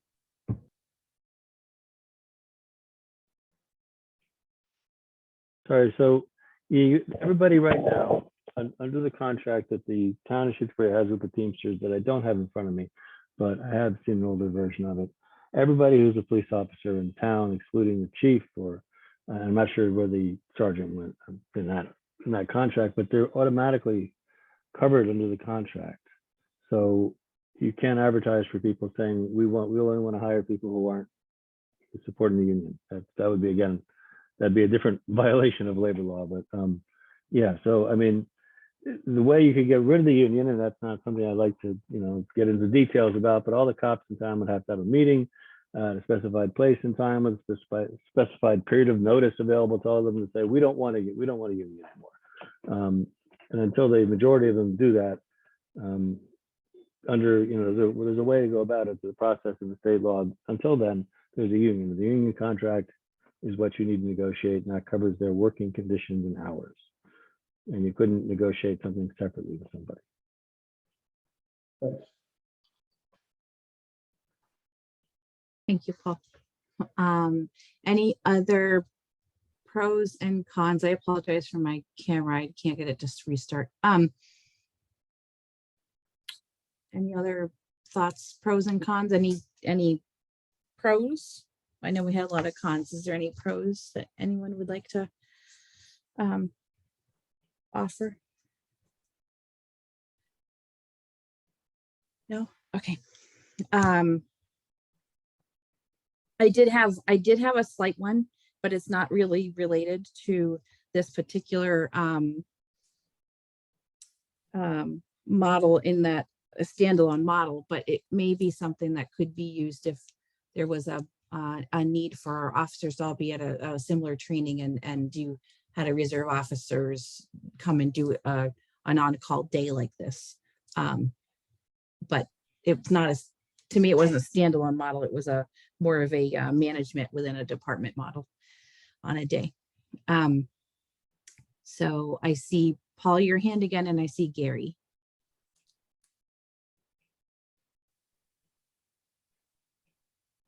No, Paul. Okay, Gary. Sorry, I was just wondering, and maybe Paul can answer this. Wouldn't any change that's being considered have to be negotiated with the existing union, whether it's shared chief or contracting police services or anything else? I'd be hard pressed to say no to that, Gary. Yeah, if it's a change that impacts the employees' working conditions, the union would normally say that you need to bargain over, at least over the impact. I mean, if the town decided it would hire 3 chiefs, right? We would bargain. If I were the union's representative, I'd say I want to bargain how that's going to work, who my guy reports to, what period of time. But that probably wouldn't be a decision we have a right to. The union has a right to bargain over how many chiefs the town hired. But as to the decision, and there's 2 types of bargaining: impact, which is how it affects the members, and we get to bargain over, that change, or decisional, which would be, we want to say that nobody in town can work more than 4 hours a shift. That would be a decision that we get to bargain over. The union would say, no, we want our members to be the full 8 hours in, or whatever. So I don't want to not trying to get in the weeds. Sorry, but you asked. Does that answer the question? Yes, thank you. I just was wondering how that might affect the entire process that's going on. Okay. Mary Jo or Cheryl, did you have any thoughts related to this, pros and cons at all? I'll make sure and Becky and Melody is also here, Melissa. I don't know. Oh, Melody, there you are. Yes, I apologize for being so late. I had a work call that went late. That's work-life balance. So Mary Jo, Cheryl, do you have anything? Melody, did you have anything that you'd like to share? We were doing the pros and cons of the on-call updated document that Mike sent to us. I think anything I would have to say when I came in, I heard was being addressed. Okay. One of my concerns was the whole residency requirement, and I came in right as Kristen was talking about her 2 choices, and I was going to bring up the whole residency. I didn't know how that was going to work. Okay, and I did have another one too that I don't think was fully fleshed out. Is that at the pay rate that's listed in the document, it seems low to be able to afford to live in Shutesbury on one income, if that is the case for those particular officers. So that was my thought to the income. Susie. I want to emphasize my uncomfortableness with the idea that there is only one officer. Oh. Uh-oh, she froze. I think she was going to say one officer on at any given time and not being able. Working alone, handing over the reins. Susie, your reception is a little wonky. Okay, can you hear me now? Yes. Oh, okay. So I am very concerned about having only one officer on at a time and only one officer talking to only one other officer some of the time. I do think when Kristen mentioned supervisors and command and someone to report to, that model seems grounded in departments all across the United States, and I think it's for a reason. I've got a question on Christian then. So Are there currently, I would think that there's officers are working alone in Shutesbury for portions of their shift at least. Is that correct? Sorry, Mike, was that to me? Yeah, so Susie is concerned about just having one officer on a shift at a time. And I would think that happens in Shutesbury right now. Is that correct? Yes, I kind of heard that differently coming from her, but to answer your question, Mike, yes, there are officers that work solo on their shift. However, I supervise their activities and they have the availability to not only reach out to me, but other officers as well in discussion of, brainstorming certain scenarios and how to handle certain calls. I get called every single day, multiple times a day. And I'm very happy about that because that means that they know they have someone to reach out to. So yes, they do work by themselves, but they have more than just one other person to, I guess, for lack of a better term, bounce things off of. And I will reiterate that it is extremely important to have a chain of command to make sure that everyone in the department is adhering to policy and there aren't, any questions, and that we are above reproach because we are being completely transparent. I think that's very, very important.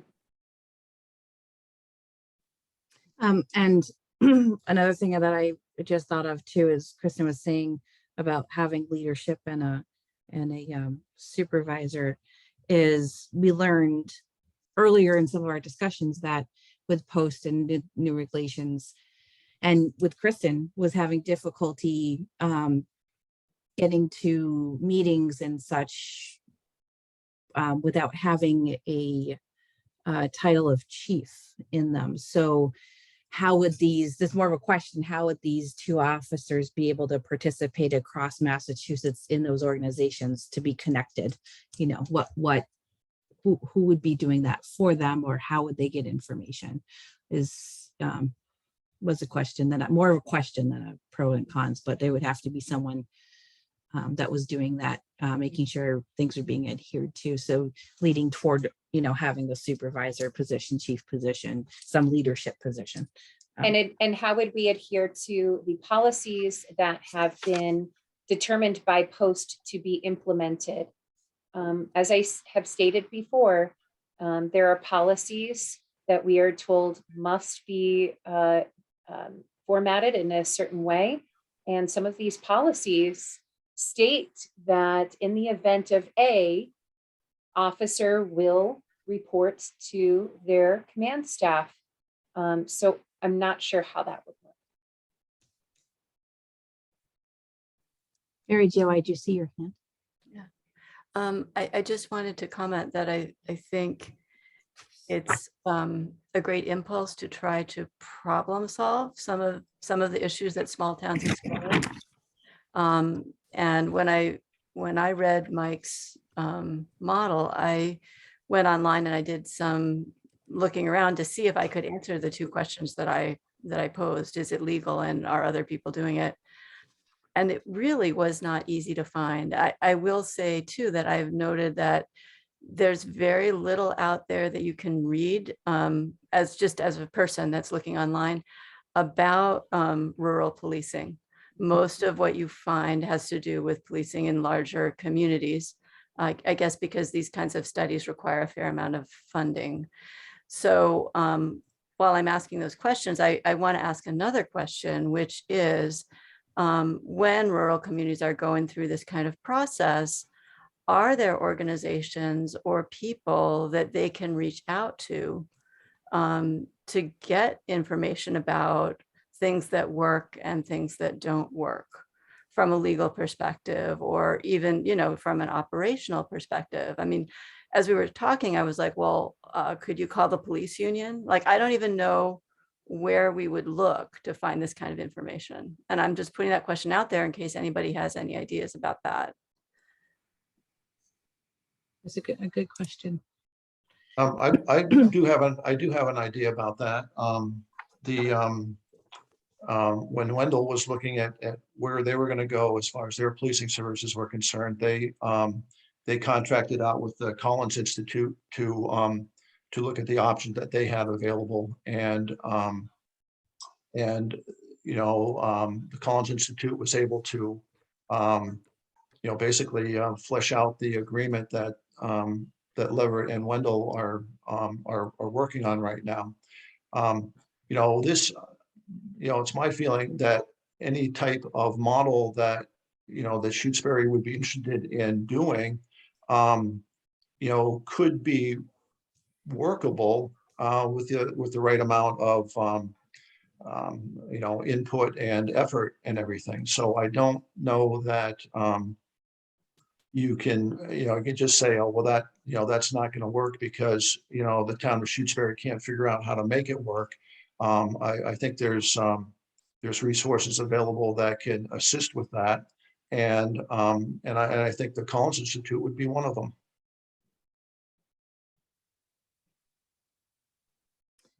Susie.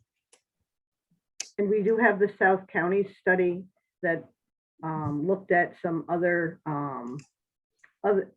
models, the shared and contracted.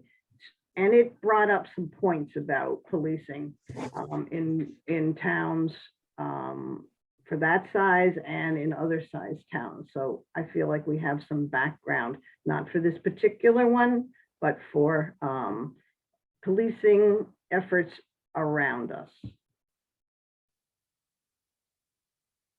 Thank you, Susie. Okay. I feel like we've gone through most of the pros and cons with this.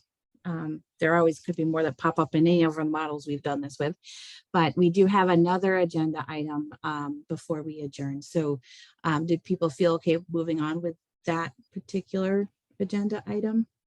Well, Melissa, I do have one comment, and maybe we can wrap this up then. So, I've taken down all the the concerns and comments that I've heard. I think there's I could put the effort into addressing those, but I don't want to do that if this isn't going to go anywhere. So at this point, I'd make a motion that that this model be allowed to be presented in the final report that will go to the select board. And if that is approved, then I'll continue to update it and see if it will work better. So basically, asking for a yes or no vote, whether we should go forward with this. If it's not, then I'm going to drop it and work on other things then. Okay, so you just made that motion, right, Mike? Yes, motion to allow this model to be presented to allow this model to be included in the select board, included in the report that would be going to the select board. Okay. Do I hear a second so we can discuss the motion?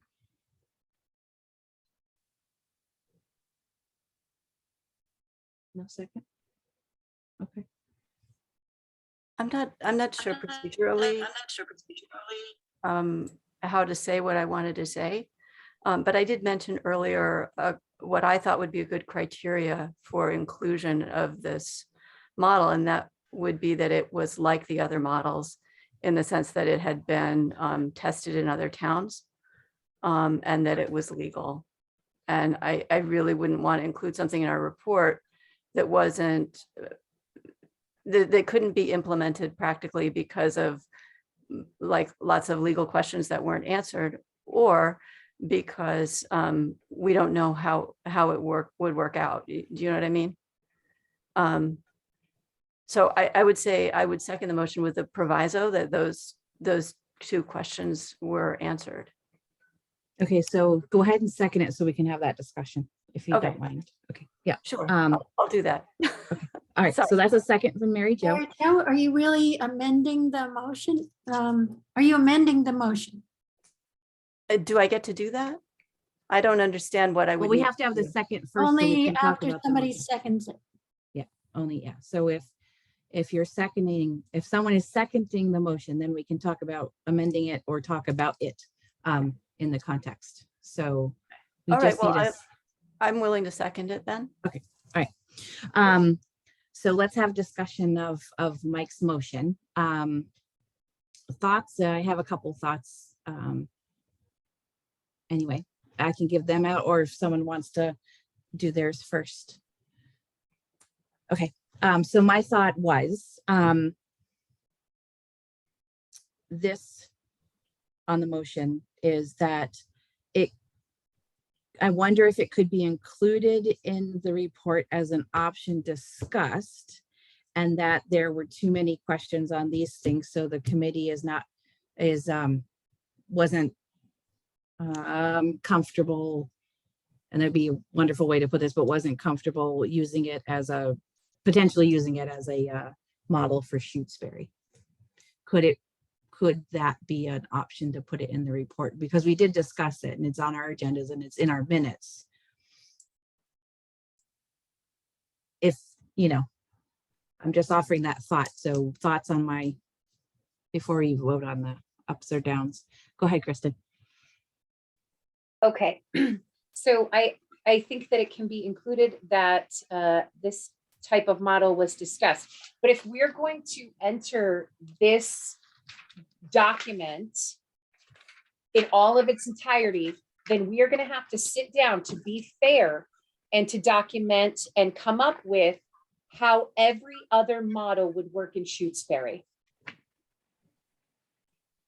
No, I think we can do it where if some models aren't going to work for Shutesbury, there can be more than one listed as not, the committee found it wouldn't What I'm be stating is, if we're going to include this as an idea with all of its entirety, then to be fair to the other ideas, shared chief, all of then we're going to have to sit down and do the other. And I just don't think that that is really, I don't think it's necessary to do. And there's too much that's included with this. I mean, very well thought and really lots of research. I can appreciate that so much, but there are too many things that are just really wrong with the idea of this. And so today, if today we say no, next meeting, are we coming back and reviewing a third revised model and a fourth revised model? That's just my concern. And I think that we could include it as something we talked about, but if we're going to include the entire document, then I think we need to include research and how all the other ideas would work as well. or not work. As it would, yeah. Okay, that's a thought. I see Cheryl, Mike's, and then Jeff's hand, because we'll go with the committee first. Cheryl, we can't hear you. You need to turn on your. Okay. I had the exact same thought as Kristen. If we're going to include such a discussion as in this document that Mike has prepared for this model, we have to do the same thing for all of the other models. And I don't think that that is what's in our charge.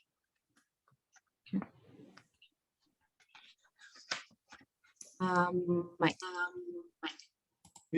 Yeah, I think that is what we're supposed to be doing. We're supposed to be exploring these different models and coming up with what they would look like pertain to Shutesbury. And this is just one idea that's been fleshed out a little bit, and it does need to be done for all the other models. And I think that's what we're supposed to be doing. And as far as limiting the number of ideas that are being presented, I think that's if you're not gonna look at whatever comes up, then what's the point of doing this if you've already narrowed it down to X number of things and haven't even really talked about those things? Then I think we're just we're losing a lot of potential good ideas. Jeff. Jeff. Just quickly following a little bit, the other models are kind of road tested. Other towns have done them. They're kind of known. What this one lacks is kind of getting beyond the threshold of viability, just to kind of know that it could work, or to find some examples where it is working. And I think that's really all you have to do, is sort of get it into the, if you can, get it into the category of the other ones. You know, so you don't have severe reservations about it, and then vote to include it. But you know, so there's a little more homework, a little more research, and a little thought that has to go into this one because it is new. But it's probably worth doing that work. Thank you. Thank you, Jeff. Paul, Cheryl, your hand is still up. I just want to make sure you don't have more comment. Cheryl. Paul. Yeah, I wasn't able to comment at all about the substance of the plan because I haven't seen the plan. And so I think it'd be helpful if the committee is going to vote on something and you're having a public meeting, that you could share the thing you're going to vote on with the public, so that we at least would know what you're talking about. Anyhow, so I would suggest maybe, and I know I don't get to make a motion or anything like that, but suggest maybe you have that vote next week after you share this plan with the public. Thank you, Paul. I'm hearing quite a variety of thoughts. And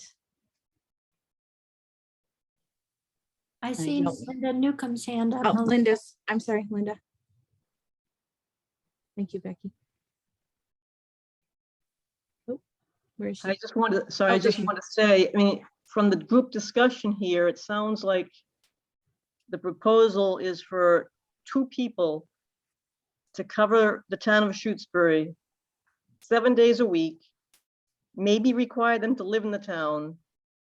There's no provision for when one person calls out sick. Sounds like it's definitely going to be a burnout. There's no one's going to work that many hours and get, you know, with all evenings or all days or whatever. It's not a viable plan, and it sounds like everyone's already agreed that it really is not a viable plan, and it goes against the union. So why would this even be looked at further when there are other things to look at? Thank you, Linda.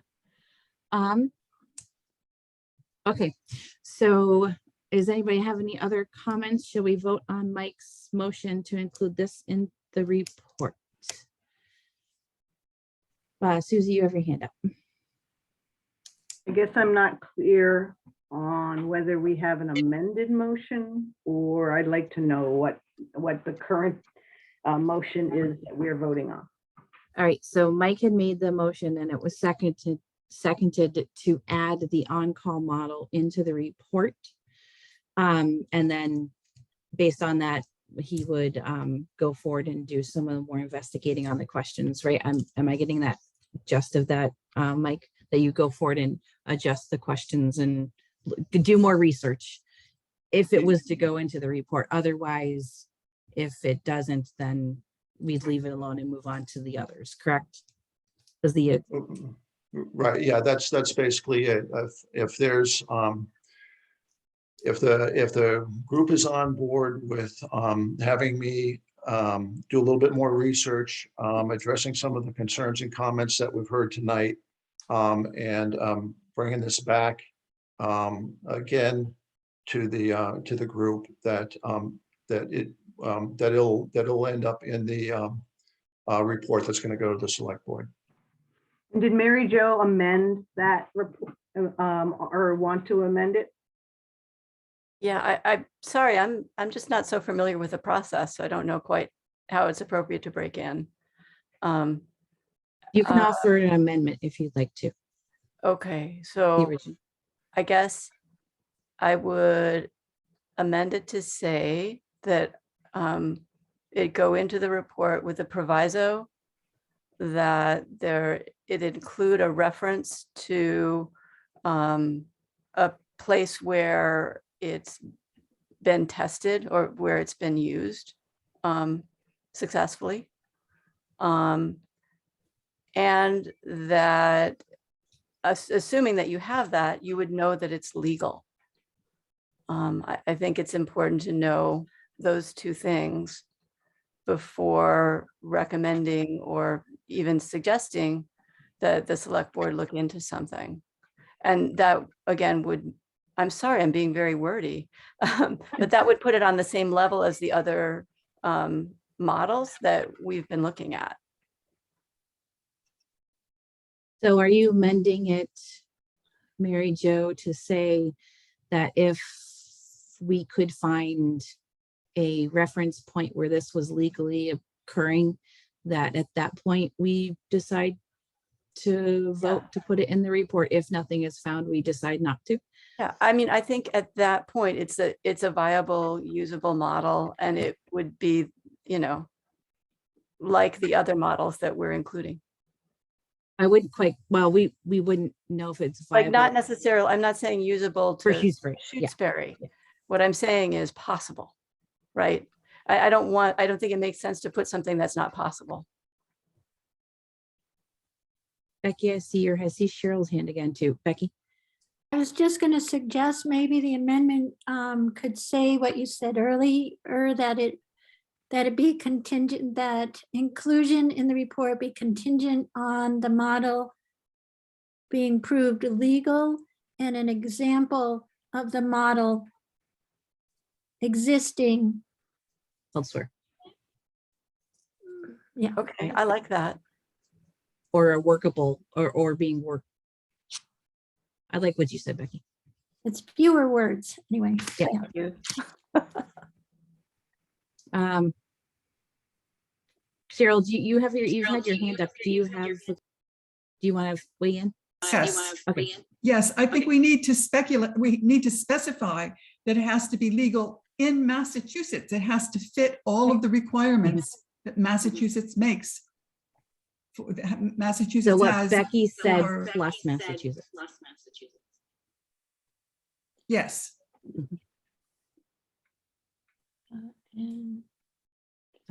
Kristen, I saw your hand. I see Mike's. Did Cheryl make your comment? Yeah, between Becky and Cheryl. Okay. All right, Mike. Okay. This caveat to make the model legal in Massachusetts and existing somewhere. You know, that's pretty difficult because, you know, this model may not be exactly what is being used somewhere else. I mean, I don't know what that means particularly. So if that is the case, I mean, if someone feels that that it has to be in existence somewhere and it has to be illegal in Massachusetts, then they need to vote no for this. So I'd like to see this, you know, moving along. So if those are your concerns, then when we have a vote, then you should just vote no. So on the legality or the practice. Okay. Jeff, I see your hand, and then we can vote. Go ahead. Thank you. I think legal is important, definitely important, but finding an example where the exact thing has been implemented, I don't think that is as important. You know, that kind of stifles innovation. There's nothing wrong with being the first to do something. In 2008, we were the first to adopt many aspects of zoning. No one else had done that in the Commonwealth. Now everyone's doing it like we did it. So just establish that it's legal and viable, and leave it at that. It's my opinion. Okay. Are we ready to vote on this going forward with the caveat of it being legal and in practice, potentially somewhere else. Nope, Melody, I see you have a maybe comment, no? No, sorry, I'm coughing. Oh, well. Okay, so all of those in favor, oh. So wait a second. So what what the motion is then is that the model be included in the report to the select board. And that's what the motion is going to be. And again, like I said, if you're uncomfortable with the legality or whether it exists somewhere, then you have to, you should be voting no. I think first on the amendment needs to get voted on. Right, the amendment has not Oh, yet. yes, I'm sorry. Thank you, Becky, for reminding me. We should, and Susie, was that what you were about to say? I wanted to make sure that I have the wording for the amendment, that inclusion in the report is contingent on it being legal in Massachusetts and is working somewhere else. I believe that does sum it up. Yep. So let's, did I hear a second to the amendment? I think it was working successfully is what Mary Jo said originally.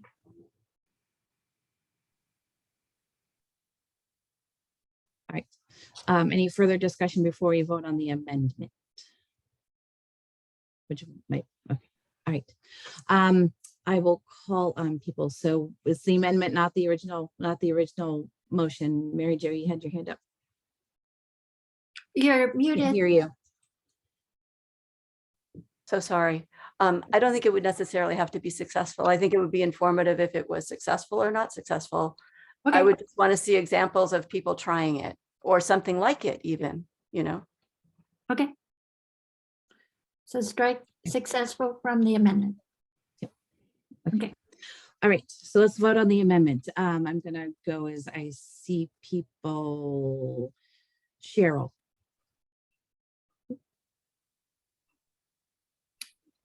Hayden, aye. Susie. Closure eye. Mary Jo. Johnson, I. Kristen. Burgess, aye. Mike. Vinsky, nay. Makepeace O'Neill, aye. Okay. Start here, I. Oh, sure. Thank you, Melody. Sorry, my camera's not working, so you'll just have to. Yeah. see I'm me on as the I same go. boat. Mine decided to stop, but I don't want to try to refresh anything because I'm afraid I'll be kicked out. So that means the motion stands. And so it'll be in the report. Mike, could you look for the additional information? Would you? I'm sorry, go back. So that was just the vote on the amendment. The Oh, we have motion- to vote. Okay, so the Yeah, amendment was original amendment. succeeded. Thank you, Becky. So now we have to vote on the motion. Which As is amended. as amended. All right. Okay, and I'm kind of lost track here now. So what is the motion going to read now with the amendment we just voted in? I'm looking for it. Okay. Is it going to be the model will be included in the report to the select board as long as it is legal in Massachusetts and in existence? Is that it? Your original motion was that this report be allowed to be included in this model is allowed to be included in the report, and then it was amended to say inclusion in the report is contingent on it being legal in Massachusetts and working somewhere else. Okay. So that's what we'd be voting on. So all in favor of that motion? Any further discussion first? We usually ask that question. Okay. All in favor of that motion? Mary Jo. Johnson, I. Melody. Start here, I. Susie. Yes. Closure, aye. Okay. Cheryl. Hayden, aye. Kristen. Based on Mike's statement that if I have any concerns whether or not it's legal or not, I should vote no, therefore no.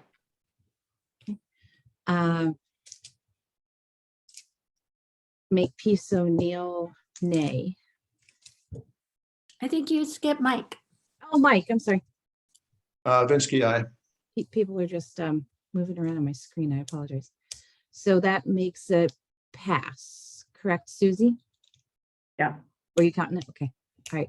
I'm sorry, what's the So, count? 2 2 against, 5. 5, 4. 5, 5, 4, 2 against, correct? Okay. Okay. All right. All right, everybody. Thank you. That was a good discussion. We did a good job with that. We have one more thing on our agenda, which is the discussion of email that Jeff had sent us. Or a letter, I'm sorry, email with a letter. And it was from our December 23rd meeting. And in the email, he had been at that meeting and had a little bit of concern, and then had given us information about going forward and some suggestions with information about Chief Tom Harding had said that he had the opinion that he didn't need we didn't need a full-time police chief. And then again, quoting former Chief Dan Fernandez, saying the same thing, and that he was having challenges to keeping his officers busy. I'm just summarizing here. Dan didn't say he didn't need to be full-time. He didn't say that part. I'm sorry. I was just summarizing, and okay. So that there was challenges keeping officers busy. And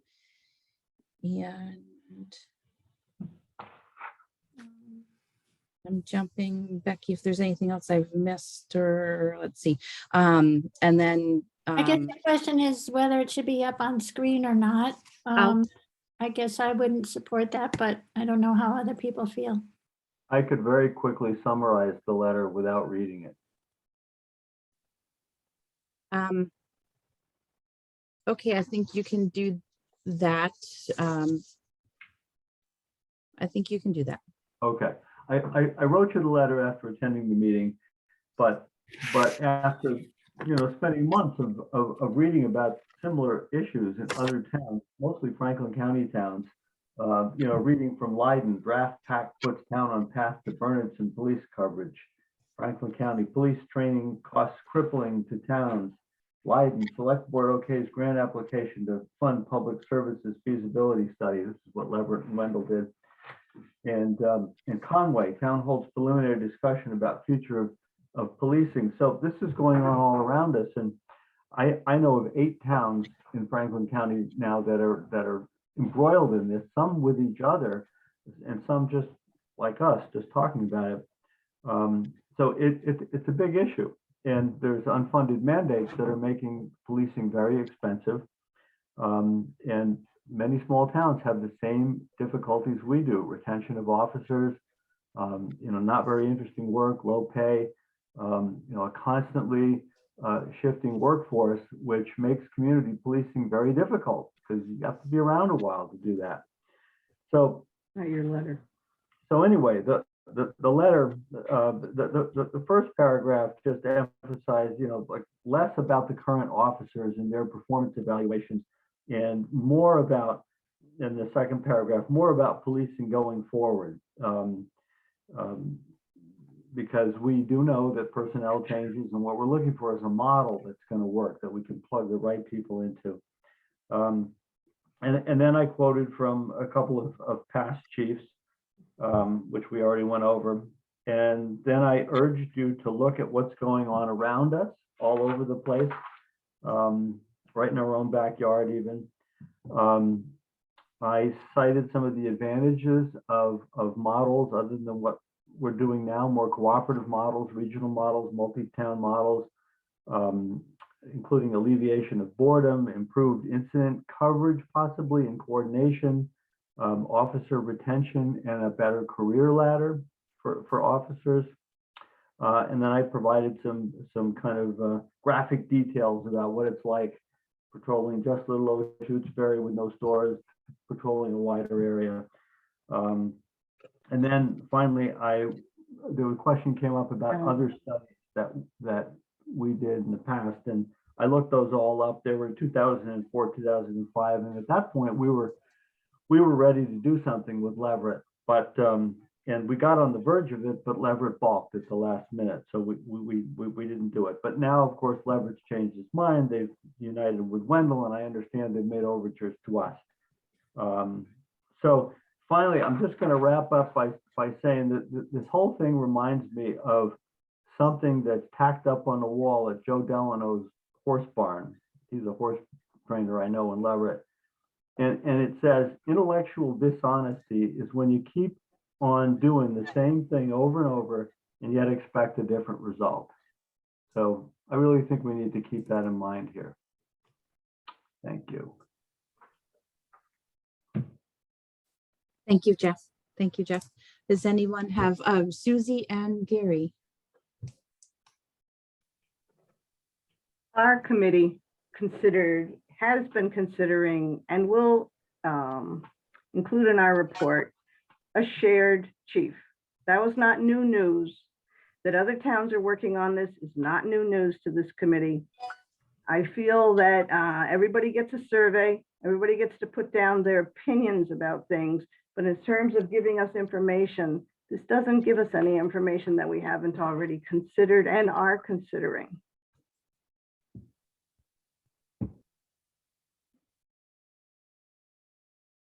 Gary? Yes, hi. Sorry if that was me. I just want to point out that in Jeff's letter that he subsequently posted on Nextdoor, so that's where I saw it.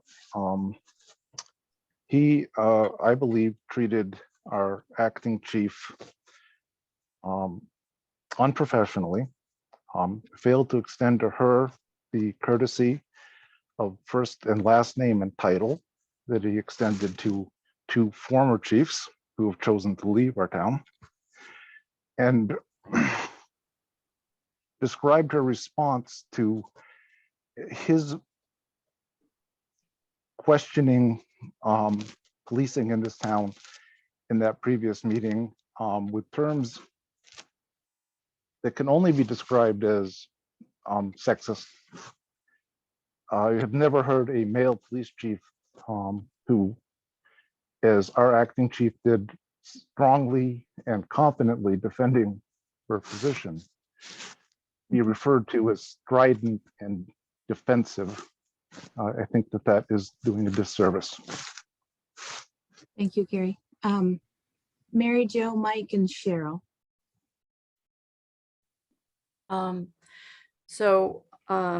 In terms of the issues that were brought up, I think that it covers a really broad range of topics. And so from my perspective, it's kind of hard to know how to address it as a single agenda item. I think we can, oh, go ahead. Oh, yeah. I don't want to keep going with your thought.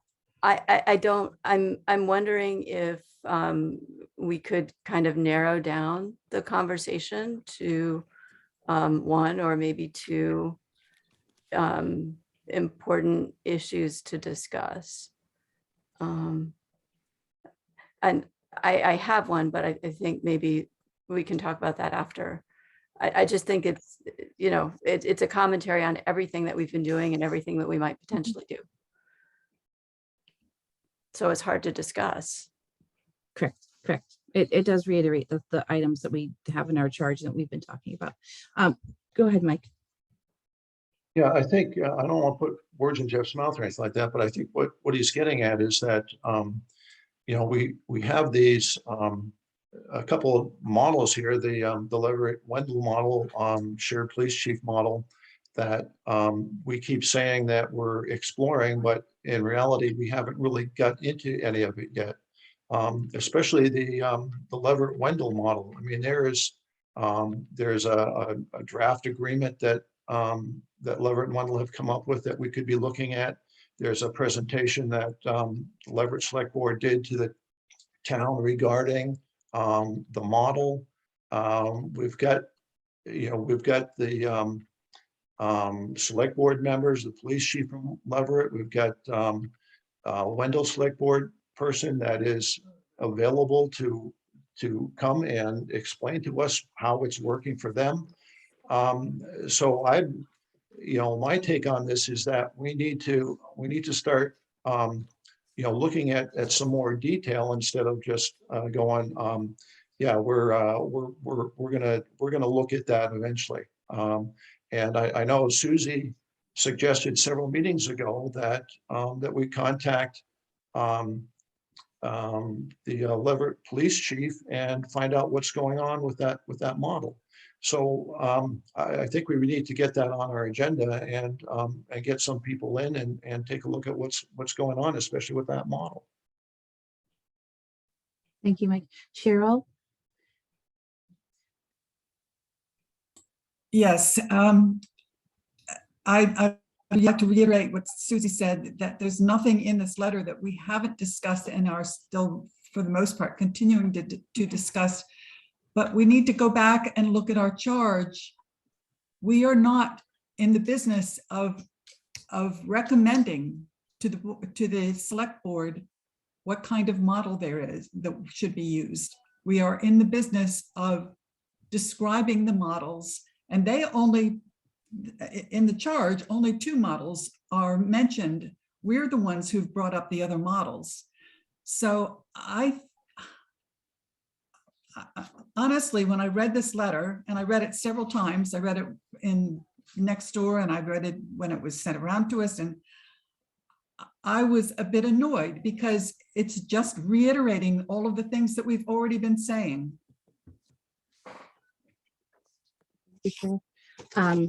Jeff, and then I think we're gonna kind of set up the next agenda real quick and then end our meeting. We're over time now. Go ahead, Jeff, real quick. I was going to say something about Gary trying to tag me as a sexist, but I'm not going to bother. Okay, appreciate that. Kristen, real quick. Yes, before we conclude, if we're done with this portion of it, I have some. I think we are.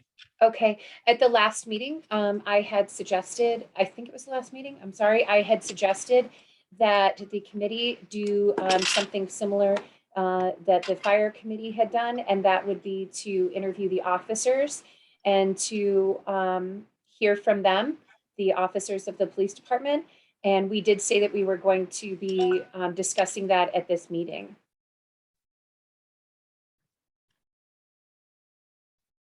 Okay. Yeah, I'm sorry we didn't get it on the agenda.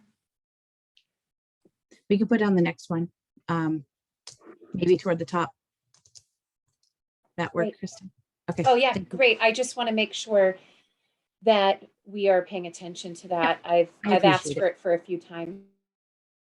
Yeah, I appreciate it. And I think we're waiting for the survey to come back too. So perfect to do it in the next meeting, I think. Okay. Mike, real quick. I'd just like to ask for the members of the town that are here that are not on this committee, if Becky, if you could put the document I sent to the group regarding the model I was talking about, if you could put that on the website as soon as possible so they have an opportunity to take a look at that, I'd appreciate that.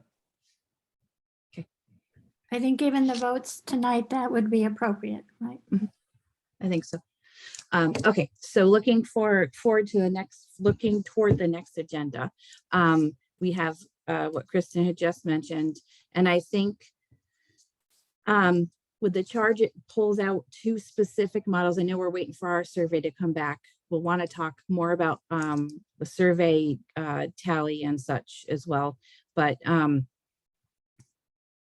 we will want to maybe concentrate some more discussion on the contracted services and shared chief, because that's specifically mentioned in our charge while we're waiting for the survey to come back.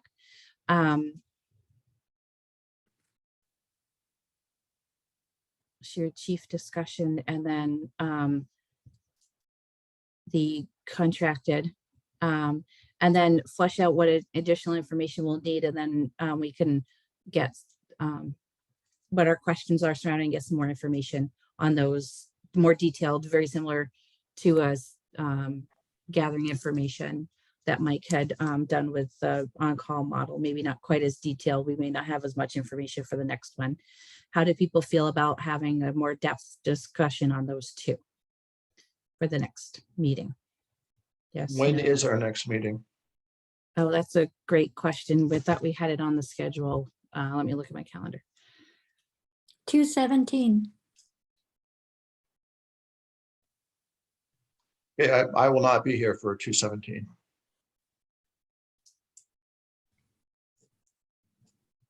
How are other people feeling about that? Are they able to attend? Yep. Okay. All right. Mike, or would you be able So to? Thursdays are hard for folks in the fire department. We work closely with the police a lot because we have our standing drill every Thursday. I'm out sick this week, have been, but you don't see anybody else of my colleagues here because Thursday nights they have their drill and they're out doing things, training. So another night would probably be better from our perspective. Oh, what night? I'm sorry. Another night, did you say? Another night. Thursday night is the one night we do drills every week since for the past decade or so that I've been in the fire department. And it's always Thursday. So I'm sure more of my colleagues would be interested in attending since we do work closely with the police department and be interested in the future of what policing is going to look like in Shutesbury. So Thursdays would be best if it wasn't a Thursday night. Susie, you have your hand up. Yeah, there's 8 people on this committee, 9 people, 8 voting members, and Thursday works. And we have recordings posted on the police study group webpage. And I am on other committees that are already on my schedule, as is the same for Melissa and Becky. So I wish we stay on Thursday at this point. And I will be here on the 17th. I do think a lot of us do attend so many other meetings that the only nights that were open for this were Thursdays, where we have one Zoom and we share it, 2 Zooms and we share it. So I think we should stick with Thursday. The videos are available to at least watch, Paul, online. I have a suggestion, Melissa. Oh, sure. Maybe if we make sure to start at 5:30 and end at 7, then the fire department could attend the majority of the meeting. Okay, I can do 5:30 on the 17th. Yeah, a few minutes. I can do before 5:30. I can do 5:30 on the 17th. I have my schedule out for a couple of weeks now. So is 5:30 work okay with the other members of the committee?